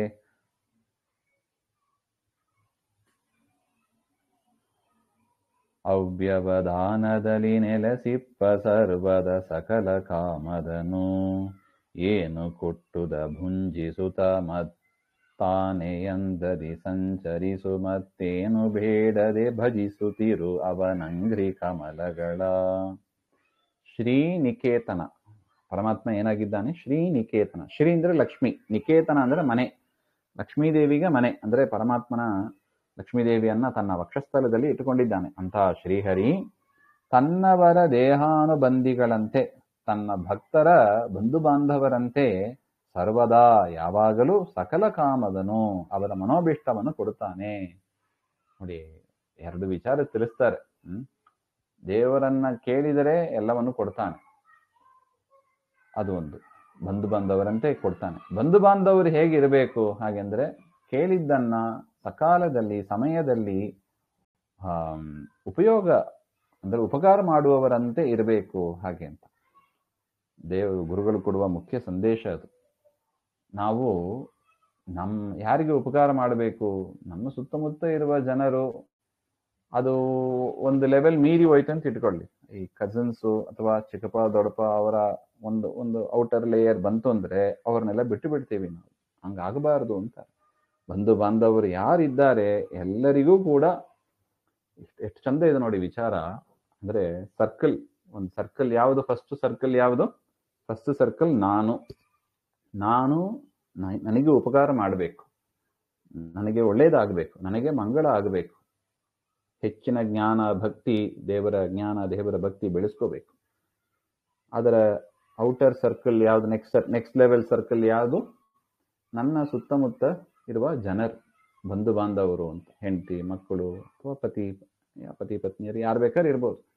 ಪ್ಲಸ್ ಸುತ್ತಮುತ್ತ ಇರುವ ಜನರು, ನಮ್ಮ ಬಂಧು ಬಾಂಧವರು ಅಂತ ಯಾರಿರ್ತಾರೆ ಎಲ್ಲರಿಗೂ ನಾನು ಉಪಯುಕ್ತನಾಗಬೇಕು. ಒಂದು ವ್ಯಕ್ತಿ ಹೆಸರು ಹೇಳಿದರೆ ಹೌದಪ್ಪ ಅವನು ಒಳ್ಳೆ ಕೆಲಸ ಮಾಡುವವನು, ಉಪಕಾರ ಮಾಡುವವನು ಹಾಗೆ ಎಂಬ ಒಂದು ಮಾತು ಬರಬೇಕು. ಆ ಥರ ನಾವು ನಡ್ಕೋಬೇಕು. ಇನ್ನು ಮೂರನೇ ಲೆವೆಲ್ ಯಾವುದು? ನಮ್ದು ಸುತ್ತ ಒಂದು ಕಮ್ಯುನಿಟಿ ಅಂತ ಒಂದಿದೆ ನೋಡಿ. ವೈಷ್ಣವರು ಎಲ್ಲರಿಗೂ ಉಪಯುಕ್ತರಾಗಿ ಇರಬೇಕು. ಅದಾದ ಮೇಲೆ ನೆಕ್ಸ್ಟ್ ಬರೋದು ಔಟರ್ ಲೇಯರ್. ಇಡೀ ದೇಶ ಇರ್ಬೋದು ಅಥವಾ ಲೋಕ ಇರ್ಬೋದು, ಎಷ್ಟು ಜನರಿಗೆ ಉಪಯೋಗ ಆಗ್ತದೋ ಅಷ್ಟು ಜನರಿಗೆ ನಾವು ಉಪಯುಕ್ತರಾಗಿ ಇರಬೇಕು. ಫಸ್ಟು ನಾನು ಅಂದರೆ ಇಂಡಿವಿಜುವಲ್, ನಾನು ನನಗೆ ಉಪಕಾರನಾಗಿ ಇರಬೇಕು. ಜ್ಞಾನ ಭಕ್ತಿ ಇವನ್ನೆಲ್ಲ ಬೆಳೆಸ್ಕೋಬೇಕು. ಸದಾಚಾರ ಸಂಪನ್ನನಾಗಿ ವಿಚಾರ ಆಚಾರ ನಾನು ಬೆಳೆಸ್ಕೋಬೇಕು. ಸೆಕೆಂಡ್ ಲೆವೆಲ್ ಅಂದರೆ ನನ್ನ ಸುತ್ತಮುತ್ತ ಇರುವವರು, ಫ್ಯಾಮಿಲಿಯಿಂದ ಶುರು ಮಾಡಿ ರಿಲೇಟಿವ್ಸ್, ಫ್ಯಾಮಿಲಿ ಆ್ಯಂಡ್ ರಿಲೇಟಿವ್ಸ್ ಎಲ್ಲರಿಗೂ ಕೂಡ ಆ ದೇವರ ಜ್ಞಾನ ಭಕ್ತಿ ಬೆಳೆಯುವಂತೆ ನಾನು ಮಾಡಬೇಕು. ನೆಕ್ಸ್ಟು ಕಮ್ಯುನಿಟಿ, ವೈಷ್ಣವರು ಯಾರ್ಯಾರಿದ್ದಾರೆ, ಸೊಸೈಟಿ, ಸೋಷಿಯಲ್ ವ್ಯಾಲ್ಯೂ ಅಂತ ಒಂದಿದೆ, ಅವರಿಗೆ ನಾನು ಉಪಯುಕ್ತನಾಗಿರಬೇಕು. ಇಡೀ ದೇಶಕ್ಕೆ ಜಗತ್ತಿಗೆ ನಾನು ಉಪಯುಕ್ತವಾಗಿ ಇರಬೇಕು ಅಂತ ಈ ಒಂದು ಹಂತದಲ್ಲಿ ನಮ್ಮಲ್ಲಿ ಏನಾಗ್ಬಿಡ್ತದೆ, ಫಸ್ಟು ನಾವು ಮಾಡೋದೇ ಇಷ್ಟೇ, ನನಗೆ ನಾನು ಉಪಯುಕ್ತನಾಗಿ ಇರ್ತೀನಿ, ಊಟ ತಿಂಡಿ ವ್ಯವಸ್ಥೆ ಎಲ್ಲ ನೋಡ್ಕೋತೀನಿ, ನನ್ನ ಹೆಂಡತಿ ಮಕ್ಕಳು ಸುತ್ತಮುತ್ತ ನನ್ನ ಕ್ಲೋಸ್ ಫ್ಯಾಮಿಲಿ ಅಂತ ಏನಿದೆ ಅಷ್ಟು ಮಾತ್ರ ನಂದು ಜವಾಬ್ದಾರಿ ಅಂತ ತಿಳ್ಕೊಂಡಿದ್ದೀನಿ. ಇಲ್ಲವಂತೆ, ಹಾಗಿಲ್ಲ. ಗುರುಗಳು ಅದನ್ನೇ ಹೇಳ್ತಾ ಇದ್ದಾರೆ ಇಲ್ಲಿ. ನಾನು ಒಬ್ಬನೇ ಹಂಗೆ ಬದುಕಕ್ಕಾಗಲ್ಲ. ಯಾಕೆ? ಎಷ್ಟು ಮರಗಿಡಗಳು ಮೂಲಿಕೆಗಳು ನನಗಾಗಿ ಪ್ರಾಣ ಬಿಟ್ಟು, ಅನ್ನಪಾನಾದಿಗಳಲ್ಲಿ ಪ್ರಾಣ ಬಿಟ್ಟು ನನಗಾಗಿ ನನ್ನ ಹೊಟ್ಟೆ ತುಂಬಬೇಕು ಅಂತ ಎಷ್ಟು ಜನರು ಸಾಯ್ತವು. ಅವರ ಋಣ ನಮಗೆ ಇದೆ. ಅದರಿಂದ ನಾನು ಒಬ್ಬನೇ, ನನ್ನ ಫ್ಯಾಮಿಲಿ ಮಾತ್ರ ಚೆನ್ನಾಗಿರ್ಬೇಕು. ಕ್ಲೋಸ್ಡ್ ಮೈಂಡ್ಸೆಟ್ ಅಂತ ಹೇಳ್ತಾರೆ ನೋಡಿ, ಒಂದು ಸಂಕುಚಿತ ಮನೋಭಾವನೆ ಅದು ಇರಬಾರ್ದು. ಬ್ರಾಡ್ ಮೈಂಡೆಡ್ ಆಗಿ ಇರಬೇಕು ಅಂತಾರೆ. ಎಲ್ಲರೂ ಉದ್ಧಾರ ಆಗಬೇಕು, ಎಲ್ಲರಿಗೂ ಜ್ಞಾನ ಭಕ್ತಿ ಬೆಳಿಬೇಕು ಹಾಗೆ ಎಂಬ ಒಂದು ಪರಿಸ್ಥಿತಿಯನ್ನ ನಾವು ಬೆಳೆಸ್ಕೋಬೇಕು. ನಮ್ಮ ಸುತ್ತಮುತ್ತ ಇರುವವರೆಲ್ಲೂ ನಾವು ಬೆಳೆಸಬೇಕು ಅಂತ ಇಲ್ಲಿ ಸಂದೇಶ ಕೊಡ್ತಾ ಇದ್ದಾರೆ. ಹೇಗೆ ಬಂಧು ಬಾಂಧವರು ಉಪಕಾರ ಮಾಡ್ತಾರೆ ಅದೇ ತರ ಪರಮಾತ್ಮ ಮಾಡ್ತಾನೆ ಅಂತ ನಮಗೆ ಕೇಳ್ಬೋದು. ಅಲ್ಲ ರೀ, ನೀವು ಇಷ್ಟು ಹೇಳ್ತೀರಿ, ನಾವು ಮಾಡಬೇಕು ಅಂತ ಹೇಳ್ತೀರಿ, ನಮಗೆ ಕಷ್ಟ ಬಂದಾಗ ಯಾರು ಮಾಡಿಲ್ಲಲ್ಲ, ನಾವ್ಯಾಕೆ ಮಾಡಬೇಕು ಹಾಗೆಂಬ ಪ್ರಶ್ನೆಗಳು ಬರ್ಬೋದು. ಅದನ್ನೇ ಹೇಳಿದ್ದು, ನಮ್ಮ ಕರ್ಮದ ಟಾರ್ಗೆಟ್ ಯಾವತ್ತೂ ಕೂಡ ಯಾರು? ನಮ್ಮ ಕರ್ಮದ ಟಾರ್ಗೆಟ್ ಪರಮಾತ್ಮನೇ. ಪರಮಾತ್ಮನ ಪ್ರೇರಣೆಯಿಂದ, ಪರಮಾತ್ಮನ ಪ್ರೀತಿಗಾಗಿ ಪರಮಾತ್ಮನ ಅನುಗ್ರಹಕ್ಕಾಗಿ ನಾವು ಇದನ್ನೆಲ್ಲ ಮಾಡ್ತೀವಿ.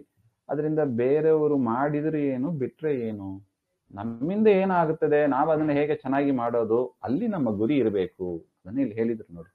ಕಾಡಿನಲ್ಲಿ ಬೆಳೆದೆ ಮರ ಗಿಡಗಳು, ಅದಕ್ಕೇನ್ ನಾವೇನು ನೀ ಬೀಜನೂ ಬಿತ್ತಿಲ್ಲ, ಏನು ಮಾಡಿಲ್ಲ, ಆದರೂ ಆ ಮೂಲಿಕೆಗಳನ್ನ ಬಳಸಿ ನಮ್ಮ ರೋಗವನ್ನ ನಾವು ಪರಿಹಾರ ಮಾಡ್ಕೋತೀವಿ, ಅದರಿಂದ ಉಪಕಾರವನ್ನ ಪಡಿತೀವಿ. ಅದೇನು ಕೇಳಿತಾ, ನೀ ನನ್ನನ್ನು ಬೆಳೆಸಿದ್ಯಾ, ನನ್ನ ಬೀಜ ಬಿತ್ತಿದ್ಯಾ, ನೀರು ಹಾಕಿದ್ಯಾ, ಏನು ಕೇಳಿಲ್ಲ. ಕೇವಲ ಪರಮಾತ್ಮನ ಪ್ರೀತಿ, ಆ ಯೋನಿಯಲ್ಲಿ ಹುಟ್ಟಿಸಿದ್ದಕ್ಕೆ, ಅದಕ್ಕೆ ಪರೋಪಕಾರ ಮಾಡೋದಕ್ಕಂತಾನೆ ಹುಟ್ಟಿದವುಗಳು ಮರಗಿಡಗಳು. ಮರಗಿಡಗಳೇ ಮಾಡುತ್ತವೆ, ಮನುಷ್ಯರಾಗಿ ನಾವು ಮಾಡದೇ ಇದ್ರೆ ಮರಗಿಡಗಳಿಗಿಂತ ನಾವು ಯಾವ ಮಟ್ಟದಲ್ಲಿ ದೊಡ್ಡವರು ಹೇಳಿ. ಯದ್ಯಪಿ ಮಾನವ ಜನ್ಮ ದೊಡ್ಡದು. ಒಂದು ರೀತಿಯಲ್ಲಿ ನೋಡಿದ್ರೆ ಮರಗಿಡಗಳೇ ವಾಸಿ ಅಂತ ಇದೆ, ಎಷ್ಟು ಉಪಕಾರ ಮಾಡುತ್ತದೆ ನೋಡಿ. ಮನುಷ್ಯ ನಾನು ನಾನು ನಾನು ನನ್ನದು, ನನ್ನ ಕುಟುಂಬ, ನಮ್ಮ 4 ಜನ, ನನ್ನ ಹೆಂಡತಿ ಮಕ್ಕಳು, ಇಷ್ಟೇ ನಂದು ಕುಟುಂಬ ಅಂತ ತಿಳ್ಕೊಂಡು ತಂದೆ ತಾಯಿಯರನ್ನು ಕೂಡ ಬಿಟ್ಟು ಬಿಡ್ತಾರೆ. ಆ ರೀತಿಯಾಗಿ ಬದುಕಿದ್ರೆ ಏನು ಮನುಷ್ಯರು ದೊಡ್ಡವರು ಅಂತ, ಅದು ದೇವರ ಸಿಸ್ಟಮ್ಗೆ ಅದು ಸರಿ ಹೋಗೋದಿಲ್ಲ. ಮತ್ತೆ ಏನ್ ಮಾಡಿಸ್ತಾನೆ ಅಂತವರನ್ನೆಲ್ಲ ಸರಿಯಾಗಿ ಪಾಠ ಕಲಿತು ಬಾ ಅಂತ ಮತ್ತೆ ಮರವಾಗಿ ಹುಟ್ಟಿಸ್ತಾನೆ. ಆ ಪರಿಸ್ಥಿತಿಗೆ ತಂದ್ಕೋಬಾರ್ದು. ಅದರಿಂದ ಬಂಧು ಬಾಂಧವರನ್ನ ನಾವು, ದಾಸರು ಹೇಳ್ತಾರೆ ನೋಡಿ, ಬಂಧು ಬಳಗದಲ್ಲಿ ಜಗಳವಾಡಬಾರದು ಹಾಗೆ ಅಂತ. ಕೈ ಮೀರಿ ಹೋದ ಮಾತಿಗೆ ಮರುಗಬಾರದು ಎಂಬ ಪದದಲ್ಲಿ ಪುರಂದರದಾಸರ ಮಾತನ್ನು ಹೇಳಿದ್ದಾರೆ. ಅದರಿಂದ ಇಲ್ಲಿ ಅಂಥ ಬಂಧು ಬಾಂಧವರನ್ನ ದೃಷ್ಟಾಂತವಾಗಿ ಕೊಟ್ಟು ಪರಮಾತ್ಮನನ್ನು ತಿಳಿಸ್ತಾ ಇದ್ದಾರೆ. ಹೇಗೆ ಬಂಧು ಬಾಂಧವರು ನಮ್ಮನ್ನ ಕಾಪಾಡುತ್ತಾರೋ ಅದೇ ರೀತಿಯಾಗಿ ಪರಮಾತ್ಮ ಬಂದು ಕಾಪಾಡುತ್ತಾನೆ ಹಾಗೆ ಅಂತ. ಇದರಿಂದ ಈ ಉಪಮಾನ ಈ ಕಾಲಕ್ಕೆ ಸರಿ ಹೋಗ್ತದೋ ಇಲ್ವೋ, ಈ ತರ ಇಲ್ಲವೇ ಇಲ್ಲ ಹಾಗೆ ಅಂತ ನೀವು ಚಿಂತಿಸಬೇಡಿ. ಇದು ಸಜ್ಜನರ ಬಗ್ಗೆ. ಸಾಮಾನ್ಯ ಮನುಷ್ಯರು ಅಂದ್ರೆ, ಬೇಸಿಕ್ ಮನುಷ್ಯರು ಅಂದ್ರೆ ಇಷ್ಟು ಕ್ವಾಲಿಫಿಕೇಶನ್ಸ್ ಇರಬೇಕು ಅಂತ. ಇಲ್ಲದಿದ್ರೆ ಅವ್ರು ಮನುಷ್ಯರು ಹಾಗೆ ಅಂತ ದೊಡ್ಡ ಕ್ವಶನ್ ಮಾರ್ಕ್ ಆಗ್ತದೆ.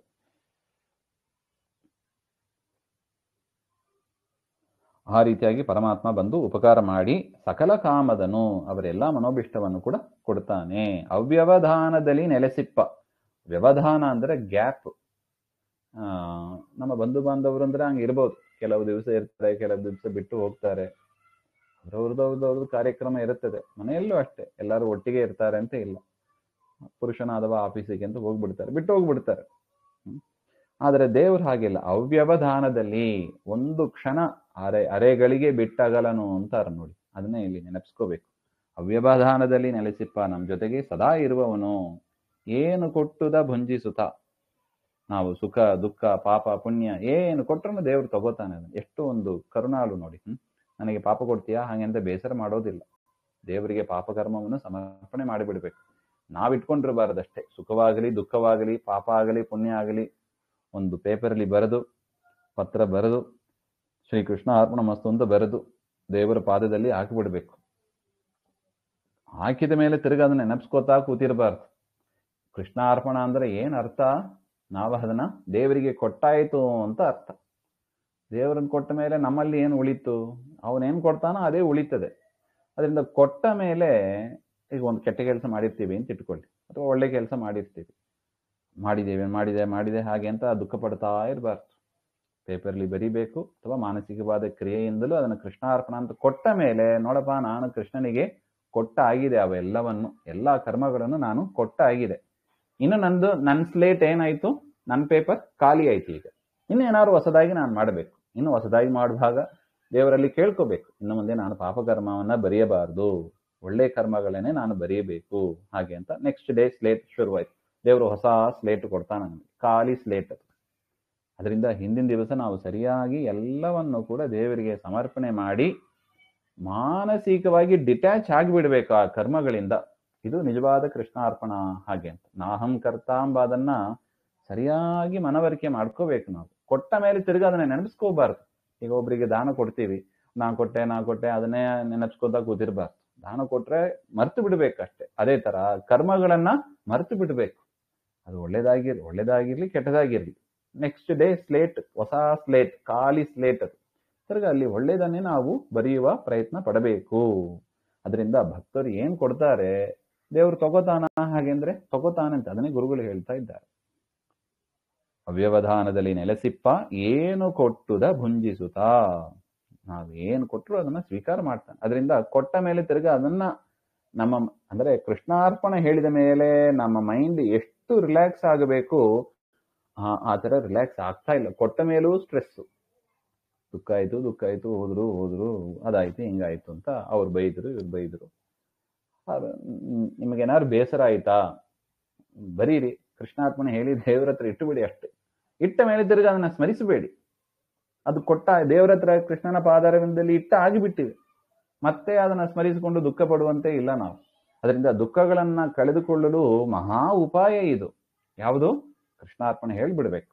ದೇವರು ಅದನ್ನ ತಗೋತಾನೆ. ಹಾಗೆ ಭುಂಜಿಸುತ್ತಾ ಮತ್ತಾನೆಯಂದದಿ ಸಂಚರಿಸು, ಹೆದರಿಕೆ ಇಲ್ಲದ ಆನೆಯಂತೆ ಸಂಚರಿಸು. ಎಷ್ಟು ಧೈರ್ಯವಾಗಿ ನಾವು ಮುಂದಕ್ಕೆ ಹೋಗ್ಬೋದು ನೋಡಿ. ದೇವರಿಗೆ ಸರ್ವಂ ಕೃಷ್ಣಾರ್ಪಣ ಅಂತ ಹೇಳಿದ ಮೇಲೆ ನಂದು ಯಾವ್ದು ಇಲ್ಲ ಸ್ವಾಮಿ, ಇಟ್ಟಂಗೆ ಇರುವೇನೋ ಹರಿಯೇ, ಕೊಟ್ಟ ಮೇಲೆ ನಂದು ಯಾವುದಿಲ್ಲ, ನೀನ್ ಹೇಗಿಟ್ಟಿರ್ತೀಯ ಹಾಗೆ ಅಂತ ಮೈಂಡ್ಸೆಟ್ ಇದೆ ಅಷ್ಟೇ. ಮನಸ್ಸಿನ ಒಂದು ಪರಿವರ್ತನೆ ಅಷ್ಟೇ. ಇದಕ್ಕೆ ಹಣಕಾಸು ಖರ್ಚು ಏನಿಲ್ಲ. ಮನಸ್ಸಿನಲ್ಲಿ ಆ ರೀತಿಯಾಗಿ ನಾವು ತಂದುಕೊಂಡ್ಬಿಟ್ರೆ ಭಯ ಇಲ್ಲದ ಆನೆಯಂತೆ ನಾವು ಸಂಚರಿಸಲು ಸಾಧ್ಯ. ಮತ್ತೇನು ಬೇಡದೆ ಇಷ್ಟೆಲ್ಲ ಕೊಟ್ಟ ಮೇಲೆ ನೋಡಿ ಎಷ್ಟು ಕರುಣಿ ದೇವರು. ನಾವು ಕೊಟ್ಟ ಪಾಪಗಳನ್ನು ತೆಗೆದುಕೊತ, ನಾವು ಜಾಸ್ತಿ ಕೊಡೋದು ಅದನ್ನೇ. ಕೃಷ್ಣಾರ್ಪಣೆ ಹೇಳುವಾಗ ಜಾಸ್ತಿ ಹೋಗೋದು ಪಾಪಕರ್ಮಗಳೇ ಹೋಗೋದು ದೇವರ ಹತ್ರ. ಪಾಪಕರ್ಮಗಳನ್ನ ತೆಗೆದು ನಮ್ಮನ್ನ ಸ್ವಚ್ಛ ಮಾಡಿದ ಮೇಲೆ ಇನ್ನೂ ದೇವರ ಹತ್ರ ಅದು ಕೊಡು ಇದು ಕೊಡು ನಾವು ಕೇಳಬಾರದು. ಅಂದ್ರೆ ಇದು ನಮಗೆ ಆ ಯಯಾತಿನ ಕಥೆನೇ ನೆನಪಾಗ್ತದೆ. ತನ್ನ ಯೌವನವನ್ನ ಕೊಡ್ತಾನೆ, ಕೊಟ್ರ ಮೇಲೆ ಅದನ್ನ ಮಗ ಕೊಟ್ಟು ಬಿಡ್ತಾನೆ ನೋಡಿ. ಮಗನ ಹತ್ರದಿಂದ ತಂದೆಯಾದವ ಯೌವನವನ್ನ ಪಡೀತಾನೆ. ಮಹಾಭಾರತದಲ್ಲಿ ಬರುವ ವಿಚಾರ ಇದು. ಟ್ರಾನ್ಸ್ಫರ್ ಆಯ್ತು ಯೌವನ, ಕೊಟ್ಟ ಮೇಲೆ ಇನ್ನೂ ಮಗನ ಹತ್ರ ಕೇಳಲಿಕ್ಕೆ ಏನಿರುತ್ತದೆ? ಅದೇ ತರ ದೇವರ ಹತ್ರ ನಾವು ಸುಖ ದುಃಖ ಪಾಪ ಕರ್ಮ ಪಾಪ ಪುಣ್ಯ ಎಲ್ಲವನ್ನು ಕೊಟ್ಟ ಆಗಿದೆ ದೇವರ ಹತ್ರ. ಕೊಟ್ಟ ಮೇಲೆ ದೇವರ ಹತ್ರ ಇನ್ನೇನ್ ಕೇಳಬೇಕು? ನಮ್ಮ ಪಾಪವನ್ನ ತೆಗೆದುಕೊಂಡಿದ್ದಾನೆ, ಅದೇ ಮಹಾ ಉಪಕಾರ ದೇವರು ನಮಗೆ ಮಾಡಿರೋದು. ಯಾರು ತಗೋತಾರ್ರಿ ಪಾಪ? ಯಾರು ಪಾಪವನ್ನ ತೆಗೆದುಕೊಳ್ಳಲ್ಲ. ಪಾಪವನ್ನ ತೆಗೆದುಕೊಳ್ತೇನೆ ಅಂತ ಹೇಳಿದೆ ಏಕೈಕ ವ್ಯಕ್ತಿ ಅಂದ್ರೆ ಪರಮಾತ್ಮನೇ. ಬೇರೆ ನೀವು ಯಾರನ್ನಾದ್ರೂ ವಿಚಾರಿಸಿ ಇದನ್ನು ವಾಲ್ಮೀಕಿ ಋಷಿಗಳು ಚರಿತ್ರೆಯಲ್ಲಿ ನಾವು ಕೇಳ್ತೀವಿ. ಕಳ್ಳತನ ಮಾಡಿದ ದುಡ್ಡು ಅಂತ ಕೇಳ್ಕೊಂಬ ಅಂತಾರೆ. ನನ್ನ ಸಂಪತ್ತು ಎಲ್ಲಾರು ತಗೋತೀರಿ, ನನ್ನ ಪಾಪವನ್ನು ತಗೋತೀರಾ ಅಂದ್ರೆ ಯಾರು ತಗೊಳ್ಳಲ್ಲ ಅಂತ ಹೇಳಿದ್ರು. ಅದರಿಂದ ಅವರಿಗೆ ನಾರದರ ಉಪದೇಶದಿಂದ ಜ್ಞಾನೋದಯ ಆಯಿತು ಅಂತನೂ ಒಂದು ಕಥೆ ಇದೆ.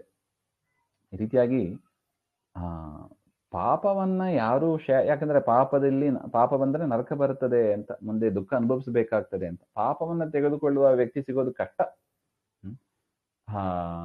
ಅದೇ ತರ ಆದ್ರೆ ದೇವರು ಹಾಗಿಲ್ಲ ನೋಡಿ. ನೀ ಎಷ್ಟು ಬೇಕಾದ್ರೂ ಕೊಡು, ನಾನು ನಿನ್ ತಿರ್ಗ ವಾಪಸ್ ಕೊಡೋದಿಲ್ಲ. ತೆಕ್ಕೋತೀನಿ, ನಾನು ನಿನ್ನ ಬೈಯೋದು ಇಲ್ಲ. ನೀನು ಕೊಟ್ಟಷ್ಟು ನನಗೆ ಸಂತೋಷ ಅಂತ ಸುಖವಾಗಿ ನಾವು ಕೊಟ್ಟ ಪಾಪ ಪುಣ್ಯ ಎಲ್ಲವನ್ನು ಸ್ವೀಕಾರ ಮಾಡ್ತಾನೆ. ಅಂತ ದೇವ್ರ ಹತ್ರ ಕೊಟ್ಟ ಮೇಲೆ ನಾವು ದುಃಖ ಪಡೋದು ಯಾವ ನ್ಯಾಯ ಹೇಳಿ? ಪೇಪರ್ ಬರೆದು ಕೊಟ್ಟ ಆಗಿದೆ, ಲೆಟರ್ ಬರೆದು ಆಗಿದ್ರಿಗ ಅದೇ ವಿಚಾರವನ್ನ ಮನೆಯಲ್ಲಿ ಮನಸ್ಸಲ್ಲಿ ನಾವು ಇಟ್ಕೊಂಡು ಕೊರಗ್ತಾ ಕೂತಿರ್ಬಾರ್ದು. ಮತ್ತ ಆನೆಯಂತೆ ಮದಭರಿತವಾದ ಆನೆಯಂತೆ ನೀನು ಸಂಚಾರ ಮಾಡು, ಮತ್ತೇನು ಬೇಡದೆ ಇನ್ನು ಕೊಡು ಅಂತ ಮತ್ತೆ ದೇವರ ಹತ್ರ ಏನು ಕೇಳಬಾರದು. ಕೇಳದೆ ಅವನಂಗ್ರಿ ಕಮಲಗಳ ಭಜಿಸುತ್ತಿರು, ಅವನ ಪಾದಾರವಿಂದವನ್ನ ಸೇವೆ ಮಾಡಿಕೊಂಡಿರು ಹಾಗೆ ಅಂತ. ಈ ಪದ್ಯಗಳೆಲ್ಲ ನಮಗೆ ಸರಿಯಾಗಿ ಮನವರಿಕೆ, ಇದು ಜ್ಞಾನ ಬರ್ತದೆ, ನಮಗೆ ಇನ್ಫಾರ್ಮೇಶನ್ ಬಂದಿದೆ. ಈಗ ನಮಗೆ ಈ ಪದ್ಯದ ಅರ್ಥ ಗೊತ್ತಾಗಿದೆ. ಆದ್ರೆ ಇದನ್ನ ತಿಳಿದು ನಾವು ಅದನ್ನ ಪ್ರಾಕ್ಟೀಸ್ ಮಾಡಬೇಕು. ವಿಚಾರ ಆಯ್ತು, ವಿಚಾರ ಬಂತು, ಇನ್ನು ಆಚಾರ.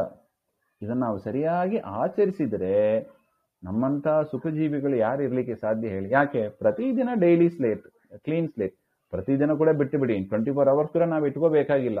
ನಾವೇನಾರು ಈಗ ಪಾಪ ಮಾಡಿದೀವಿ, ಈಗಲೇ ಬರೆದು ಈಗಲೇ ಕೃಷ್ಣಾರ್ಪಣೆ ದೇವ್ರ ಮುಂದೆ ನಿಂತ್ಕೊಂಡು ಕೃಷ್ಣಾರ್ಪಣೆ ಹೇಳ್ಬಿಡಿ ಅಷ್ಟೇ. ದೇವ್ರು ಇಮಿಡಿಯೇಟ್ಲಿ ತಗೋತಾನೆ. ಕೊಟ್ಟ ಮೇಲೆ ಆದ್ರೆ ನಮ್ದು ದೌರ್ಬಲ್ಯ ಅದು. ಕೊಟ್ಟ ಮೇಲೆ ಅದನ್ನೇ ನೆನಪಿಸ್ಕೊಂಡಿರ್ತೀವಿ. ಹಂಗಾಯ್ತು ಹಂಗಾಯ್ತು ಹಂಗಾಯ್ತು. ಕೊಟ್ಟ ಮೇಲೆ ತಿರ್ಗಿ ನೆನಪಿಸ್ಕೋಬಾರ್ದು. ದೇವ್ರ ಹತ್ರ ಕೊಟ್ಟ ಮೇಲೆ ಮುಗೀತು. ಆ ರೀತಿಯಾಗಿ ಇದ್ರೆ ದುಃಖ ಹೇಗೆ ಬರ್ಲಿಕ್ಕೆ ಸಾಧ್ಯ ಹೇಳಿ? ದುಃಖನೇ ಇರಬಾರ್ದು. ವೈಷ್ಣವರಿಗೆ ದುಃಖನೇ ಇರಬಾರ್ದು. ಮತ್ತೆ ಏನು ಬೇಡಬಾರದು. ದೇವ್ರ ಹತ್ರ ಅದು ಕೊಡು ಇದು ಕೊಡು ಅಂತ ಕೇಳಬೇಡಿ. ಯಾಕೆ? ದೇವ್ರಿಗೆ ಗೊತ್ತಿದೆ ಹಾಗೆ ಅಂತ. ಇನ್ನೊಂದ್ಸಲ ಹೇಳ್ತಾರೆ ನೋಡಿ. ಬೇಡದಲೆ ಕೊಡುತಿಪ್ಪ ಸುರರಿಗೆ, ಬೇಡಿದರೆ ಕೊಡುತಿಹನು ನರರಿಗೆ, ಬೇಡಿ ಬಲಲುವ ದೈತ್ಯರಿಗೆ ಕೊಡನೊಮ್ಮೆ ಪುರುಷಾರ್ಥ. ಮೂಢರನು ದಿನ ಧರ್ಮ ಕರ್ಮವ ಮಾಡಿದರು ಸರಿ, ಐಹಿಕ ಫಲಗಳ ನೀಡಿ ಮುನ್ಮತ್ತರನು ಮಾಡಿ ಮಹಾನಿ ಮಹಾನೀಯರ ವೀವ. ಸುರರಿಗೆ ಬೇಡದಲೇ ಕೊಡುತ್ತಿಪ್ಪ. ಬ್ರಹ್ಮದೇವರು ಇರ್ಬೋದು, ವಾಯುದೇವರು ಇರ್ಬೋದು, ಯಾರೇ ಇರಲಿ, ಅವ್ರು ಏನು ಬೇಡೋದಿಲ್ಲ, ಅದು ಕೊಡು ಇದು ಕೊಡು ಅಂತ. ದೊಡ್ಡವರ ಲಕ್ಷಣ ಅದು, ಕೇಳೋದಿಲ್ಲ ದೇವರ ಹತ್ರ. ಜ್ಞಾನಿಗಳ ಲಕ್ಷಣ ಅದು. ಯಾಕೆ? ದೇವರು ಸರ್ವಜ್ಞ. ನಾನು ಕೇಳಿಯ ಈ ಶರೀರ ಕೊಟ್ಟ, ನಾನು ಕೇಳಿಯ ಈ ಬಂಧು ಬಾಂಧವರನ್ನೆಲ್ಲ ಕೊಟ್ಟಿದ್ದಾನೆ. ನಾನೇನು ಕೇಳಲಿಲ್ಲ ದೇವ್ರ ಹತ್ರ. ನನ್ನ ಯೋಗ್ಯತೆ, ಪ್ರಾಚೀನ ಕರ್ಮ, ಪ್ರಯತ್ನ ನೋಡಿಕೊಂಡು ದೇವರು ಕೊಟ್ಟಿದ್ದಾನೆ. ಅದರಿಂದ ದೇವತೆಗಳು ಬೇಡೋದಿಲ್ಲ. ಗೀತಾ ಭಾಷ್ಯದಲ್ಲಿ, ಗೀತಾ ವಿವೃತ್ತಿಯಲ್ಲಿ ರಾಯರು ಸುಂದರವಾಗಿ ವಿಷಯವನ್ನು ನಿರೂಪಣೆ ಮಾಡ್ತಾರೆ. ನರರಿಗೆ ಬೇಡುದರೆ ಕೊಡುತ್ತೀಹನು. ಇನ್ನು ಮನುಷ್ಯರು ಏನಾದ್ರು ಪ್ರಾರ್ಥನೆ ಮಾಡಿದ್ರೆ ಅದನ್ನು ಕೊಡ್ತಾನೆ ದೇವರು. ದೇವತೆಗಳಿಗೆ ಬೇಡದೇನೆ ಕೊಡ್ತಾನೆ. ಮನುಷ್ಯರಿಗೆ ಪ್ರಾರ್ಥನೆ ಮಾಡಿದ್ರೆ ಕೊಡ್ತಾನೆ. ಆದರೆ ದೈತ್ಯರಿಗೆ ಅವರು ಬೇಡಿದ್ರು ಕೊಡೋದಿಲ್ಲ. ಬೇಡಿ ಬಳಲುವ ದೈತ್ಯರಿಗೆ ಕೊಡನೊಮ್ಮೆ ಪುರುಷಾರ್ಥಗಳನ್ನ ಅವರು ಕೇಳಿದ್ರೂ ಕೊಡೋದಿಲ್ಲ ದೇವರು. ಮೂಢರು ಅನುದಿನ ಧರ್ಮಕರ್ಮವ ಮಾಡಿದರೂ ಸರಿ. ಮೂಢರು ಅಂದ್ರೆ ನಿತ್ಯ ಸಂಸಾರಿಗಳು ಅಂತ ಬರೀತಾರೆ ವ್ಯಾಖ್ಯಾನದಲ್ಲಿ. ಅವರು ಪ್ರತಿ ದಿವಸ ಪುಣ್ಯಕರ್ಮಗಳನ್ನು ಮಾಡಿದರೂ, ಧರ್ಮ ಕಾರ್ಯಗಳನ್ನು ಮಾಡಿದರೂ ಕೂಡ ಐಹಿಕ ಫಲಗಳ ನೀಡಿ, ಐಹಿಕ ಫಲಗಳನ್ನೇ ಕೊಟ್ಟು ಉನ್ಮತ್ತರನು, ಅಲ್ಲಿಯೇ ಅದಕ್ಕೆ ಆಸಕ್ತಿ ಇರುವವರಂತೆ ಮಾಡಿ ಮಹಾನಿರಯವ ವೀವ, ನರಕ, ತಮಸ್ಸನ್ನೇ ಕೊಡ್ತಾನೆ. ಹಾಗೆ ಅಂತ ನರಕವನ್ನೇ ಕೊಡ್ತಾನೆ ಅವರವರ ಯೋಗ್ಯತೆಗೆ ತಕ್ಕಂತೆ. ನಿತ್ಯ ಸಂಸಾರಿಗಳಾಗಿದ್ರೆ ನರಕ, ತಾಮಸರಾಗಿದ್ರೆ ತಮಸ್ಸು, ಹಾಗೆ ಅಂತ. ಅದರಿಂದ ದೇವತೆಗಳನ್ನು ನೋಡಿ ಪಾಠ ಕಲಿಬೇಕು ನಾವು. ಏನು ಕೇಳಬೇಡಿ, ದೇವರ ಹತ್ರ ಏನು ಕೇಳಬಾರದು. ಯಾಕೆ? ಸರ್ವಜ್ಞ ದೇವರು, ಸರ್ವಕರ್ತೃ, ಎಲ್ಲವನ್ನು ಮಾಡ್ತಾನೆ. ದೇವರು ಏನ್ ಮಾಡು ಅಂತ ಹೇಳಿದ್ದಾನೋ ಅವನನ್ನು ಸ್ಮರಿಸಿಕೊಂಡು ಅದನ್ನ ಮಾಡಬೇಕು. ಅಷ್ಟೇ ನಮ್ದು ಕರ್ತವ್ಯ. ದೇವರು ಬೇಡು ಅಂತ ಹೇಳಿಲ್ಲ, ಅದರಿಂದ ನಾವು ಬೇಡಬಾರದು ಅಂತ ಹೇಳಿದ್ದಾನೆ, ಮತ್ತೆ ಬೇಡ್ಲಿಕ್ಕೆ ಹೋಗ್ಬಾರದು. ನಾವಷ್ಟೇ ಬೇಡಬಾರದು ಅಂದ್ರೆ ಬೇಡಬಾರದು ಅಷ್ಟೇ. ಯಾಕೆ? ದೇವ್ರು ಕೊಡ್ತಾನೆ.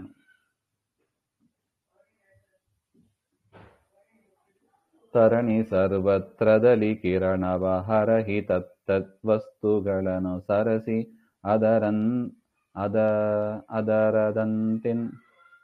ಅದರ ತರಂತೆ ಛಾಯವ ಕಂಗೊಳಿಪತಿರದಿ. ಹರಿದರೆ ಜಾನೇಜ ಜಗದೊಳಗಿರುವ ಛಾಯಾ ತಪನೆನಿಸಿ ಸಂಕರುಷನಾಸ್ವಯ ಅವರವರ ಯೋಗ್ಯತೆಗಳಂತಿಪ್ಪ. ಚಂದ ಹೇಳ್ತಾರೆ ನೋಡಿ. ತರಣಿ ಸರ್ವತ್ರದಲ್ಲಿ ಕಿರಣವ ಹರಹಿ ತತ್ತದ್ವಸ್ತುಗಳನ್ನು ಅದರಂತೆ ಕಂಗೊಳಿಪ ತೆರದಿ. ಸೂರ್ಯನ ಕಿರಣ ಎಲ್ಲ ಕಡೆ ಬೀಳುತ್ತದೆ. ಬಿದ್ದಾಗ ಏನಾಗ್ತದೆ? ಅದರ ಛಾಯೆ ಬಂದೇ ಬರುತ್ತದೆ, ನೆರಳು ಬಂದೇ ಬರುತ್ತದೆ. ಅದು ಹೇಗಿರ್ತದೆ ಆ ಛಾಯೆ? ಅದು ಆ ವಸ್ತು ಹೇಗಿರ್ತದೋ ಹಾಗೆ ಇರ್ತದೆ. ಹೇಗೋ ಅದೇ ತರ ಸಂಕರ್ಷಣಾಹ್ವಯ ಹರಿಧರ ಹರಿ ಅಂದ್ರೆ ಚಕ್ರ ಅಂತ, ದೇವರ ಕೈಯಲ್ಲಿ ಇರುವ ಆಯುಧ ಚಕ್ರ ಅಂತ. ಚಕ್ರವನ್ನ ಧರಿಸಿದ ಚಕ್ರಪಾಣಿಯಾದ ಸಂಕರ್ಷಣಾಹ್ವಯ, ಸಂಕರ್ಷಣ ಅಂತ ಕರೆಸಿಕೊಳ್ಳಲ್ಪಡುವ ಪರಮಾತ್ಮ ಏಜಾನೇಜ, ಚೇತನರು ಜಡರು ಜಗದೊಳಗೆ ಇರುವ ಯಾರ್ಯಾರು ಜಗತ್ತಿನಲ್ಲಿ ಇದ್ದಾರೆ ಅವರೆಲ್ಲರಿಗೂ ಕೂಡ ಛಾಯಾತಪನೆನಿಸಿ, ಕೆಲವರಿಗೆ ಬಿಸಿಲಿನಂತೆ, ಕೆಲವರಿಗೆ ನೆರಳಿನಂತೆ, ಅವರವರ ಯೋಗ್ಯತೆಗೆ ತಕ್ಕಂತೆ ಸುಖ ದುಃಖಗಳನ್ನ ಕೊಡ್ತಾ ಇರ್ತಾನೆ. ಹಾಗೆ ಅಂತ. ಅದರಿಂದ ದೇವರಿಗೆ ಗೊತ್ತಿದೆ, ದೇವರು ಕೊಡ್ತಾನೆ. ನಮಗೆ ಭಗವದ್ಗೀತೆಯಲ್ಲಿ ವಿಚಾರ ಬಂದಿದೆ, ಇನ್ನೂ ಇರ್ಬೋದು. ಅಲ್ಲ, ಅವ್ರಿಗೆ ಕೊಟ್ಟಂತೆ ನನಗೆ ಕೊಟ್ಟಿಲ್ಲಲ್ಲ, ಅವರಿಗೆ 2 ಮನೆ ಇದೆ, ನನಗೆ ಒಂದೇ ಮನೆ ಇದಲ್ಲ. ಹಾಗೆಂದ್ರೆ ನೀನು ದೇವರಿಗೆ ಮನಸ್ಸು ಬಂದರೆ ಆಗ್ತದೆ. ದೇವರಿಗೆ ಮನಸ್ಸು ಇಲ್ಲ ಅಂದ್ರೆ ನೀನು ಎಷ್ಟು ಪ್ರಯತ್ನ ಪಟ್ಟರು 2ನೇ ಮನೆ ಆಗೋದಿಲ್ಲ, 1 ಮನೆಯೂ ಆಗೋದಿಲ್ಲ. ದೇವರ ಸಂಕಲ್ಪ ಇದ್ದರೆ ಮನೆಗಳು ಆಗುತ್ತವೆ. ದೇವರ ಸಂಕಲ್ಪ ಇಲ್ಲ. ಅದರಿಂದ ಅವನು ಅಷ್ಟು ಬರೆದಿದ್ದಾನೆ, ಅಷ್ಟು ಪುಣ್ಯ ಮಾಡಿದ್ದಾನೆ, ಅವನು ತೆಗೆದುಕೊಂಡಿದ್ದಾನೆ. ನೀನು ಮಾಡು, ದೇವರ ಸ್ಮರಣೆ ಮಾಡು, ನೀನು ಕೇಳದೇನೆ ದೇವರು ಕೊಡುವ. ಹಾಗೆ ಅಂತ. ಯಾವಾನರ್ಥ ಉದಪಾನೆ ಸರ್ವತ ಸಂಪ್ಲುತೋದಕ್ಕೆ ಅಂತ ಭಗವದ್ಗೀತೆಯಲ್ಲಿ ಇದೇ ವಿಚಾರವನ್ನು ಹೇಳಿದ್ದಾರೆ. ದೇವರನ್ನ ನಾವು ಕೇಳಬೇಕಾಗಿಲ್ಲ, ದೇವರಿಗೆ ಗೊತ್ತಿದೆ ಕೊಡುವ. ಹಾಗೆ ಅಂತ. ಈ ವಿಧದಿ ಸರ್ವತ್ರ ಲಕುಮಿ ಭೂವನಿತೆಯರ ಕೂಡಿ ತನ್ನ ಕಲಾವಿಶೇಷಗಳೆಲ್ಲ ಕಡೆಯಲಿ ತುಂಬಿ ಸೇವ್ಯತಮ. ಸೇವಕನು ತಾನೆನಿಸಿ ಮಾಯಾ ದೇವಿ ರಮಣ ಪ್ರವಿಷ್ಟ ರೂಪಗ ಸೇವ್ಯ ಮಾಳ್ಪ ಶರಣ್ಯ ಶಾಶ್ವತ ಕರುಣಿ ಕಮಲಾಕ್ಷ. ಈ ರೀತಿಯಾಗಿ ಪರಮಾತ್ಮ ಸರ್ವತ್ರ ಎಲ್ಲ ಕಡೆ ಇದ್ದು ಲಕುಮೀ ಭೂ ವನಿತೆಯರ ಕೂಡಿ ಶ್ರೀದೇವಿ ಭೂದೇವಿ ಸಮೇತನಾಗಿ ಪರಮಾತ್ಮ ಎಲ್ಲ ಕಡೆ ಇದ್ದು ತನ್ನ ಕಲಾ ವಿಶೇಷಗಳ ಎಲ್ಲ ಕಡೆಯಲ್ಲಿ ತುಂಬಿ ತನ್ನ ಅಂಶ ರೂಪಗಳನ್ನ ಅನಿರುದ್ಧ ಪ್ರದ್ಯುಮ್ನ ಸಂಕರ್ಷಣ ವಾಸುದೇವ ಅಂತ ಅಥವಾ ವಿಶ್ವ ತೇಜಸ ಪ್ರಾಜ್ಞ ಅಂತ ಹಿಂದೆ ಅದನ್ನೆಲ್ಲ ಹೇಳಿದ್ದಾರೆ. ಆ ರೂಪಗಳನ್ನೆಲ್ಲ ಎಲ್ಲ ಕಡೆಯಲ್ಲಿ ತುಂಬಿ ಇಟ್ಟು ಪರಮಾತ್ಮ ಶರಣ್ಯ, ತುಂಬಾ ಒಳ್ಳೆ ಪದ ಇದು. ಶರಣ್ಯ ಅಂದ್ರೆ ಶರಣು ಹೋಗಲು ಯೋಗ್ಯನಾದವ, ನಮಸ್ಕರಿಸಲು ಯೋಗ್ಯನಾದವ ಅಂತ ಅರ್ಥ.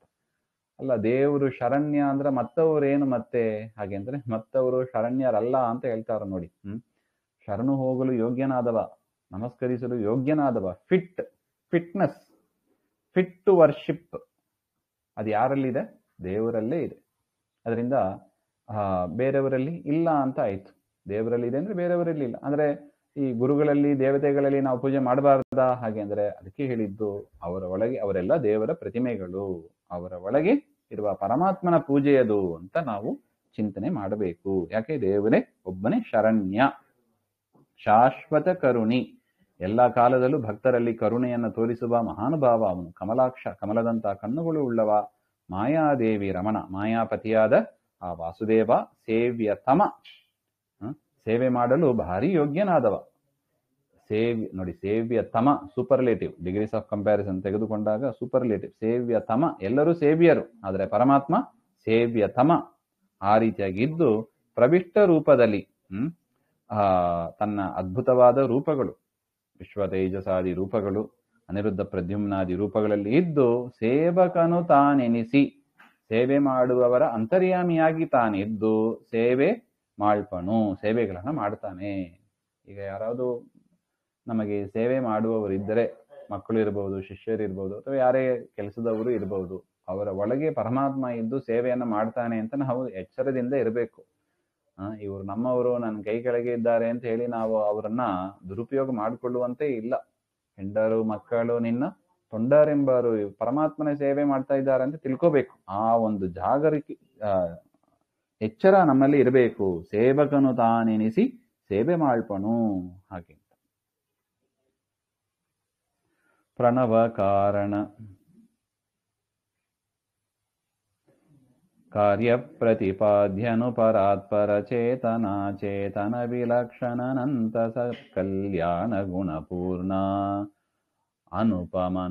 ಅನುಪಮನುಪಾಸಿತ ಗುಣೋದಧಿ ಅನಘನಜಿತನಂತ ನಿಷ್ಕಿಂಚನ ಜನಪ್ರಿಯ ನಿರ್ವಿಕಾರ ನಿರಾಶ್ರಯ ವ್ಯಕ್ತ. ಪ್ರಣವ ಕಾರಣ, ಕಾರ್ಯರೂಪವಾದ ಈ ಶರೀರ, ಅದಕ್ಕೆ ಕಾರಣ ಪ್ರಣವ ಅಂದ್ರೆ ಪರಮಾತ್ಮ ಅಂತ ಅರ್ಥ. ಪ್ರಣವ ಪ್ರತಿಪಾದ್ಯ ಪ್ರಹ್ಲಾದ ವರದ ಅಂತ ಅರ್ಥ. ಪ್ರಣವ ಪ್ರತಿಪಾದ್ಯ ಪರಮಾತ್ಮ, ಅವನು ಕಾರಣ. ಕಾರ್ಯ ಈ ಜಗತ್ತು, ಈ ಶರೀರ, ಇದೆಲ್ಲ ಕಾರ್ಯರೂಪವಾದದ್ದು ಅಂತ. ಅಂಥ ಪರಮಾತ್ಮ ಪರಾತ್ಪರ, ಪರ ಅಂದ್ರೆ ಲಕ್ಷ್ಮಿ, ಲಕ್ಷ್ಮಿಗಿಂತಲೂ ಉತ್ತಮ, ಪರಾತ್ಪರನಾಗಿದ್ದು ಚೇತನಾಚೇತನ ವಿಲಕ್ಷಣ. ಚೇತನ ಅಂದ್ರೆ ಪ್ರಾಣ ಇರತಕ್ಕ ಜೀವರು, ಅಚೇತನ ಅಂದ್ರೆ ಜಡರು. ಜೀವ ಜಡರಿಗಿಂತ ವಿಲಕ್ಷಣ, ಭಾರಿ ಡಿಫರೆಂಟ್ ಆದವ, ನಾವೆಲ್ಲೂ ಕಂಡಿರ್ಲಿಕ್ಕಿಲ್ಲ ಅಂತ ಪರಮಾತ್ಮ, ನಮ್ಮ ಕಲ್ಪನೆಗೆ ಮೀರಿದವ ಅಂತ ಅರ್ಥ. ಅವನು ಅನಘ, ಅಘ ಅಂದ್ರೆ ಪಾಪಗಳು ಇಲ್ಲದವ ಅಂತ ಅರ್ಥ. ಅಜಿತ ಅಂದ್ರೆ ಯಾರಿಂದಲೂ ಗೆಲ್ಲಲು ಯೋಗ್ಯನಲ್ಲದವ. ಪರಮಾತ್ಮನ ಯಾರು ಗೆಲ್ಲಿಕ್ಕೆ ಸಾಧ್ಯ ಇಲ್ಲ. ಅದರಿಂದ ದೇವತೆಗಳು ಗೆಲ್ಲಿಕ ಅವ್ರ ಭಕ್ತರೇ ಆಗಿದ್ದಾರೆ. ಇನ್ನು ದೈತ್ಯರು ಗೆಲ್ಲಬಹುದು ಅಂತ ಸಂಶಯ ಪಡಬೇಡಿ. ಅನೇಕ ಬಾರಿ ದೇವರು ತೋರಿಸಿದ್ದಾನೆ. ದೈತ್ಯರು, ರಾವಣಾದಿಗಳು, ಕಂಸಾದಿಗಳು ಏನು ಮಾಡ್ಲಿಕ್ಕೆ ಆಗೋದಿಲ್ಲ ಹಾಗೆ ಅಂತ. ಅದರಿಂದ ದೇವರು ಅಜಿತ, ಅನಂತ, ದೇವರಿಗೆ ಅಂತ ಇಲ್ಲ. ದೇಶ ಕಾಲ ಗುಣಗಳಿಂದ ದೇವರಿಗೆ ಅಂತ ಇಲ್ಲ. ದೇವರು ಅನಂತ. ನಿಷ್ಕಿಂಚನ ಜನಪ್ರಿಯ, ನಿಷ್ಕಿಂಚನರು ಅಂದ್ರೆ ಸನ್ಯಾಸಿಗಳು ಅಂತ ಅರ್ಥ, ಅಥವಾ ಬಡವರು ಅಂತನೂ ಅರ್ಥ.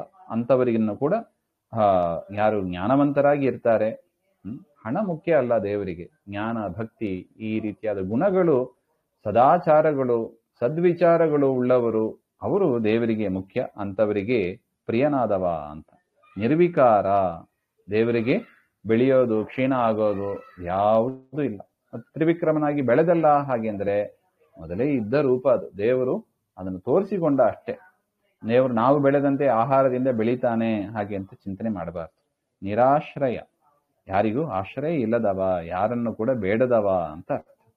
ಅವ್ಯಕ್ತ, ಸಾಮಾನ್ಯ ಜನರಿಗೆ ದೇವರು ಕಣ್ಣಿಗೆ ಸಿಗುವವನಲ್ಲ ಹಾಗೆ. ಗೋಪನೀಯ ಭವಾಂಧಕಾರಕ್ಕೆ ದೀಪ ಒದಗಲು ಸಕಲ ಸುಖ ಸದನೋಪರಿಗ್ರಹವೆನಿಸುತ್ತಲಿಪ್ಪದು ಹರಿಕಥಾಮೃತವು. ಗೋಪತಿ ಜಗನ್ನಾಥ ವಿಠಲ ಸಮೀಪದಲ್ಲಿ ನೆಲೆಸಿದ್ದು ಭಕ್ತರ ನಾಪವರ್ಗರ ಮಾಡುವನು ಮಹದುಃಖ ಭವದಿಂದ. ಗೋಪನೀಯ ಭವಾಂಧಕಾರಕ್ಕೆ, ಗೋಪಭೀಯ ಅಂತನೂ ಒಂದು ಪಾಠ ಇದೆ, 2 ಪಾಠನೇ ಇದೆ. ಗೋ ಅಂದ್ರೆ ವೇದ ಸ್ವರೂಪಳಾದ ದುರ್ಗಾದೇವಿ, ಅವರನ್ನ ರಕ್ಷಣೆ ಮಾಡ್ತಾನೆ, ಅದರಿಂದ ದೇವರಿಗೆ ಗೋಪ ಹಾಗೆ ಅಂತ. ಗೋಪ ಅಥವಾ ಗೋವುಗಳನ್ನ ರಕ್ಷಣೆ ಮಾಡಿದ, ಅದರಿಂದ ಗೋಪ. ಭೀಯ ಅಂದ್ರೆ ಅವನನ್ನ ಹೊಂದದೆ, ಪರಮಾತ್ಮನನ್ನ ಕಾಣದೆ ನಮ್ಮನ್ನ ತಡೆ ಮಾಡೋದು ಯಾವುದು? ಈ ಸಂಸಾರ, ಈ ಹುಟ್ಟು ಸಾವು ಎನ್ನುವ ಈ ಚಕ್ರ, ಅನಾದಿ ಕಾಲದ ಈ ಲಿಂಗದೇಹ, ಅಜ್ಞಾನಾತ್ಮಕವಾದ ಆ ಲಿಂಗದೇಹ. ಅಂತ ಆ ಒಂದು ಸಂಸಾರಕ್ಕೆ ಭವಾಂಧಕಾರಕ, ಆ ಕತ್ತಲೆಗೆ ಅದನ್ನು ನಾಶ ಮಾಡತಕ್ಕವ ಅಂತ ಅರ್ಥ. ಅಂತ ಕತ್ತಲೆಗೆ ದೀಪ ಒದಗಲು, ದೀಪದಂತೆ ಇರತಕ್ಕವ ಪರಮಾತ್ಮ ಅಂತ ಅರ್ಥ. ಸಕಲ ಸುಖ ಸದನ ಪರಿಗೃಹವು, ಸಮಸ್ತ ಸುಖ ಎನ್ನುವ ಮನೆ ಮೇಲೆ ಇರತಕ್ಕ ಉಪ್ಪರಿಗೆ ಅಂತೆ ಇರತಕ್ಕವ ಹಾಗೆ ಅಂತ. ಅಂದ್ರೆ ಎಲ್ಲಾ ಸುಖಗಳ ಮೇಲೆ ಇರತಕ್ಕವ ಅಂದ್ರೆ ಉತ್ಕೃಷ್ಟವಾದ ಸುಖಗಳನ್ನ ಅನುಭವಿಸತಕ್ಕವ ಅಂತ ಅರ್ಥ. ಸುಖ ದೇವರು ಬೇರೆಯವರಿಗೆ ಕೊಡಬೇಕು ಅಂದ್ರೆ ತನ್ನಲ್ಲಿ ಎಷ್ಟಿರಬೇಕು? ನಮಗೆ ಒಂದು 100 ರೂಪಾಯಿ ಇದ್ರೆ ಬೇರೆಯವರಿಗೆ ಒಂದು 10 ರೂಪಾಯಿ ಕೊಡ್ತೀವಿ. ಇಷ್ಟು ಜನರಿಗೆ ಸುಖ ಕೊಡಬೇಕು ಅಂದ್ರೆ ದೇವರಲ್ಲಿ ಎಷ್ಟು ಸುಖ ಇರಬೇಕು ಅಂತ ನಾವು ಊಹೆ ಮಾಡ್ಕೋಬಹುದು. ಆ ರೀತಿಯಾಗಿ ಸುಖಮಯ ದೇವರು ಇದ್ದು ಈ ದೇವರು ಹಾಗಿದ್ದಾನೆ. ಆ ದೇವರನ್ನ ಕೊಂಡಾಡುವ ಈ ಹರಿಕಥಾಮೃತವು ಹಾಗೇ ಇದೆ. ನಾವಿಷ್ಟೊತ್ತು ಏನೇನು ನೋಡಿದೀವಿ ಇದೆಲ್ಲವೂ ಕೂಡ ಹರಿಕಥಾಮೃತಕ್ಕೆ ಸಂಬಂಧಪಟ್ಟದ್ದು. ನೋಡಿ, ಹರಿಕಥಾಮೃತ ಏನ್ ಮಾಡುತ್ತದೆ? ಸಂಸಾರ ಸಾಗರದಿಂದ ನಮ್ಮನ್ನ ದಾಟಿಸ್ತದೆ. ಸಂಸಾರ ಕತ್ತಲೆ ಆದರೆ ಅದಕ್ಕೆ ದೀಪದಂತೆ ಇರತಕ್ಕದ್ದು ಯಾವುದು? ಹರಿಕಥಾಮೃತ. ಪರಮಾತ್ಮ ಆ ರೀತಿಯಾಗಿ ಅದರ ಒಳಗೆ ಇದ್ದಾನೆ ಅಂತ. ಅದರಿಂದ ಸಕಲ ಸುಖ ಸದನ ಪರಿಗೃಹವು, ಪರಿಗ್ರಹ ಅಂದ್ರೆ ಉತ್ತಮವಾಗಿ ಇರತಕ್ಕದ್ದು, ಎಲ್ಲಾ ಸುಖವನ್ನು ಮೀರಿರತಕ್ಕವ ಪರಮಾತ್ಮ. ಆ ಪರಮಾತ್ಮನ ಹರಿಕಥಾಮೃತವು ಹೇಗಿದೆ? ಉತ್ತಮವಾದ ಸುಖವನ್ನು ನಮಗೆ ತಂದುಕೊಡತಕ್ಕ ಸಾಮರ್ಥ್ಯ ಉಳ್ಳದಾಗಿದೆ. ಅಂತಹ ಹರಿಕಥಾಮೃತ ಇದನ್ನ ಯಾರು ಪಾನ ಮಾಡ್ತಾರೆ? ಅಂತಹ ಭಕ್ತರ ಸಮೀಪದಲ್ಲಿ ನೆಲೆಸಿದ್ದು, ಪರಮಾತ್ಮ ಅವರ ಜೊತೆಗೆ ಇದ್ದು, ಗೋಪತಿ ವೇದಾಭಿಮಾನಿಯಾದ ರಮಾ, ಅವಳಿಗೂ ಪತಿಯಾದ ಪರಮಾತ್ಮ ಶ್ರೀ ಜಗನ್ನಾಥ ವಿಠಲ, ಜಗತ್ತಿಗೆ ಒಡೆಯನಾದ ಎಲ್ಲವನ್ನು ನುಂಗಾಕುವ ಪರಮಾತ್ಮ ಮಹಾದುಃಖ ಭವದಿಂದ ಯಾರು ಪಾನ ಮಾಡ್ತಾರೆ ಈ ಹರಿಕಥಾಮೃತವನ್ನ, ಅಂತವರನ್ನ ಮಹಾದುಃಖ ಭವದಿಂದ, ಮಹಾ ದುಃಖದಾಯಕವಾದ ಈ ಸಂಸಾರ. ನೋಡಿ, ಈ ಸಂಸಾರದಲ್ಲಿ ಸುಖ ಅಂತ ನೀವೇನಾದ್ರು ತಿಳಿದ್ರೆ ಅದು ಭ್ರಾಂತಿ. ಅದು ಪರಮಾತ್ಮನ ಹರಿವಾಯು ಗುರುಗಳನ್ನ ಬಿಟ್ಟು ಇನ್ನೇನಾದ್ರು ಸುಖ ಅಂತ ನಾವು ತಿಳಿದರೆ, ಇಂದ್ರಿಯಗಳಿಂದ ಬರತಕ್ಕದ್ದು ಸುಖ ಅಂತ ನಾವು ತಿಳಿದರೆ ಅದು ಭ್ರಾಂತಿ. ಅದು ಅದರಿಂದ ಈ ಸಂಸಾರ ಅಂದ್ರೆ ಇದು ಹೇಯ, ಇದು ಮಹಾ ದುಃಖದಾಯಕ. ಇದು ಅದರಿಂದ ಮಹಾ ದುಃಖದಾಯಕವಾದ ಈ ಸಂಸಾರದಿಂದ ನಮ್ಮನ್ನ ಕಾಪಾಡುವುದು ಯಾವುದು? ಹರಿಕಥಾಮೃತ. ಅಂತವರನ್ನ ಸಂಸಾರದಿಂದ ಅಪವರ್ಗರ ಮಾಡುವನು. ಅಪವರ್ಗ ಅಂದ್ರೆ ಮುಕ್ತರು ಅಂತ ಅರ್ಥ. ಮುಕ್ತರನ್ನಾಗಿ ಮಾಡತಕ್ಕದ್ದು ಪರಮಾತ್ಮ ಹರಿಕಥಾಮೃತವನ್ನು ಕೊಟ್ಟು ನಮಗೆ ಈ ಸಂಸಾರ ಸಾಗರದಿಂದ ನಮ್ಮನ್ನ ದಾಟಿಸ್ತಾನೆ ಅಂತ ಅರ್ಥ. ಹರಿಕಥಾಮೃತ ಸಾರ ಗುರುಗಳ ಕರುಣದಿಂದ ಪಣಿತು ಪೇಳುವೆ ಪರಮ ಭಗವತ್ ಭಕ್ತರಿದನಾಧರದಿ ಕೇಳುವುದು. ಶ್ರೀಮಧ್ವಾಂತರ್ಗತ ಶ್ರೀಕೃಷ್ಣ ಅರ್ಪಣಮಸ್ತು. ಶ್ರೀ ಹರೇ ನಮಃ.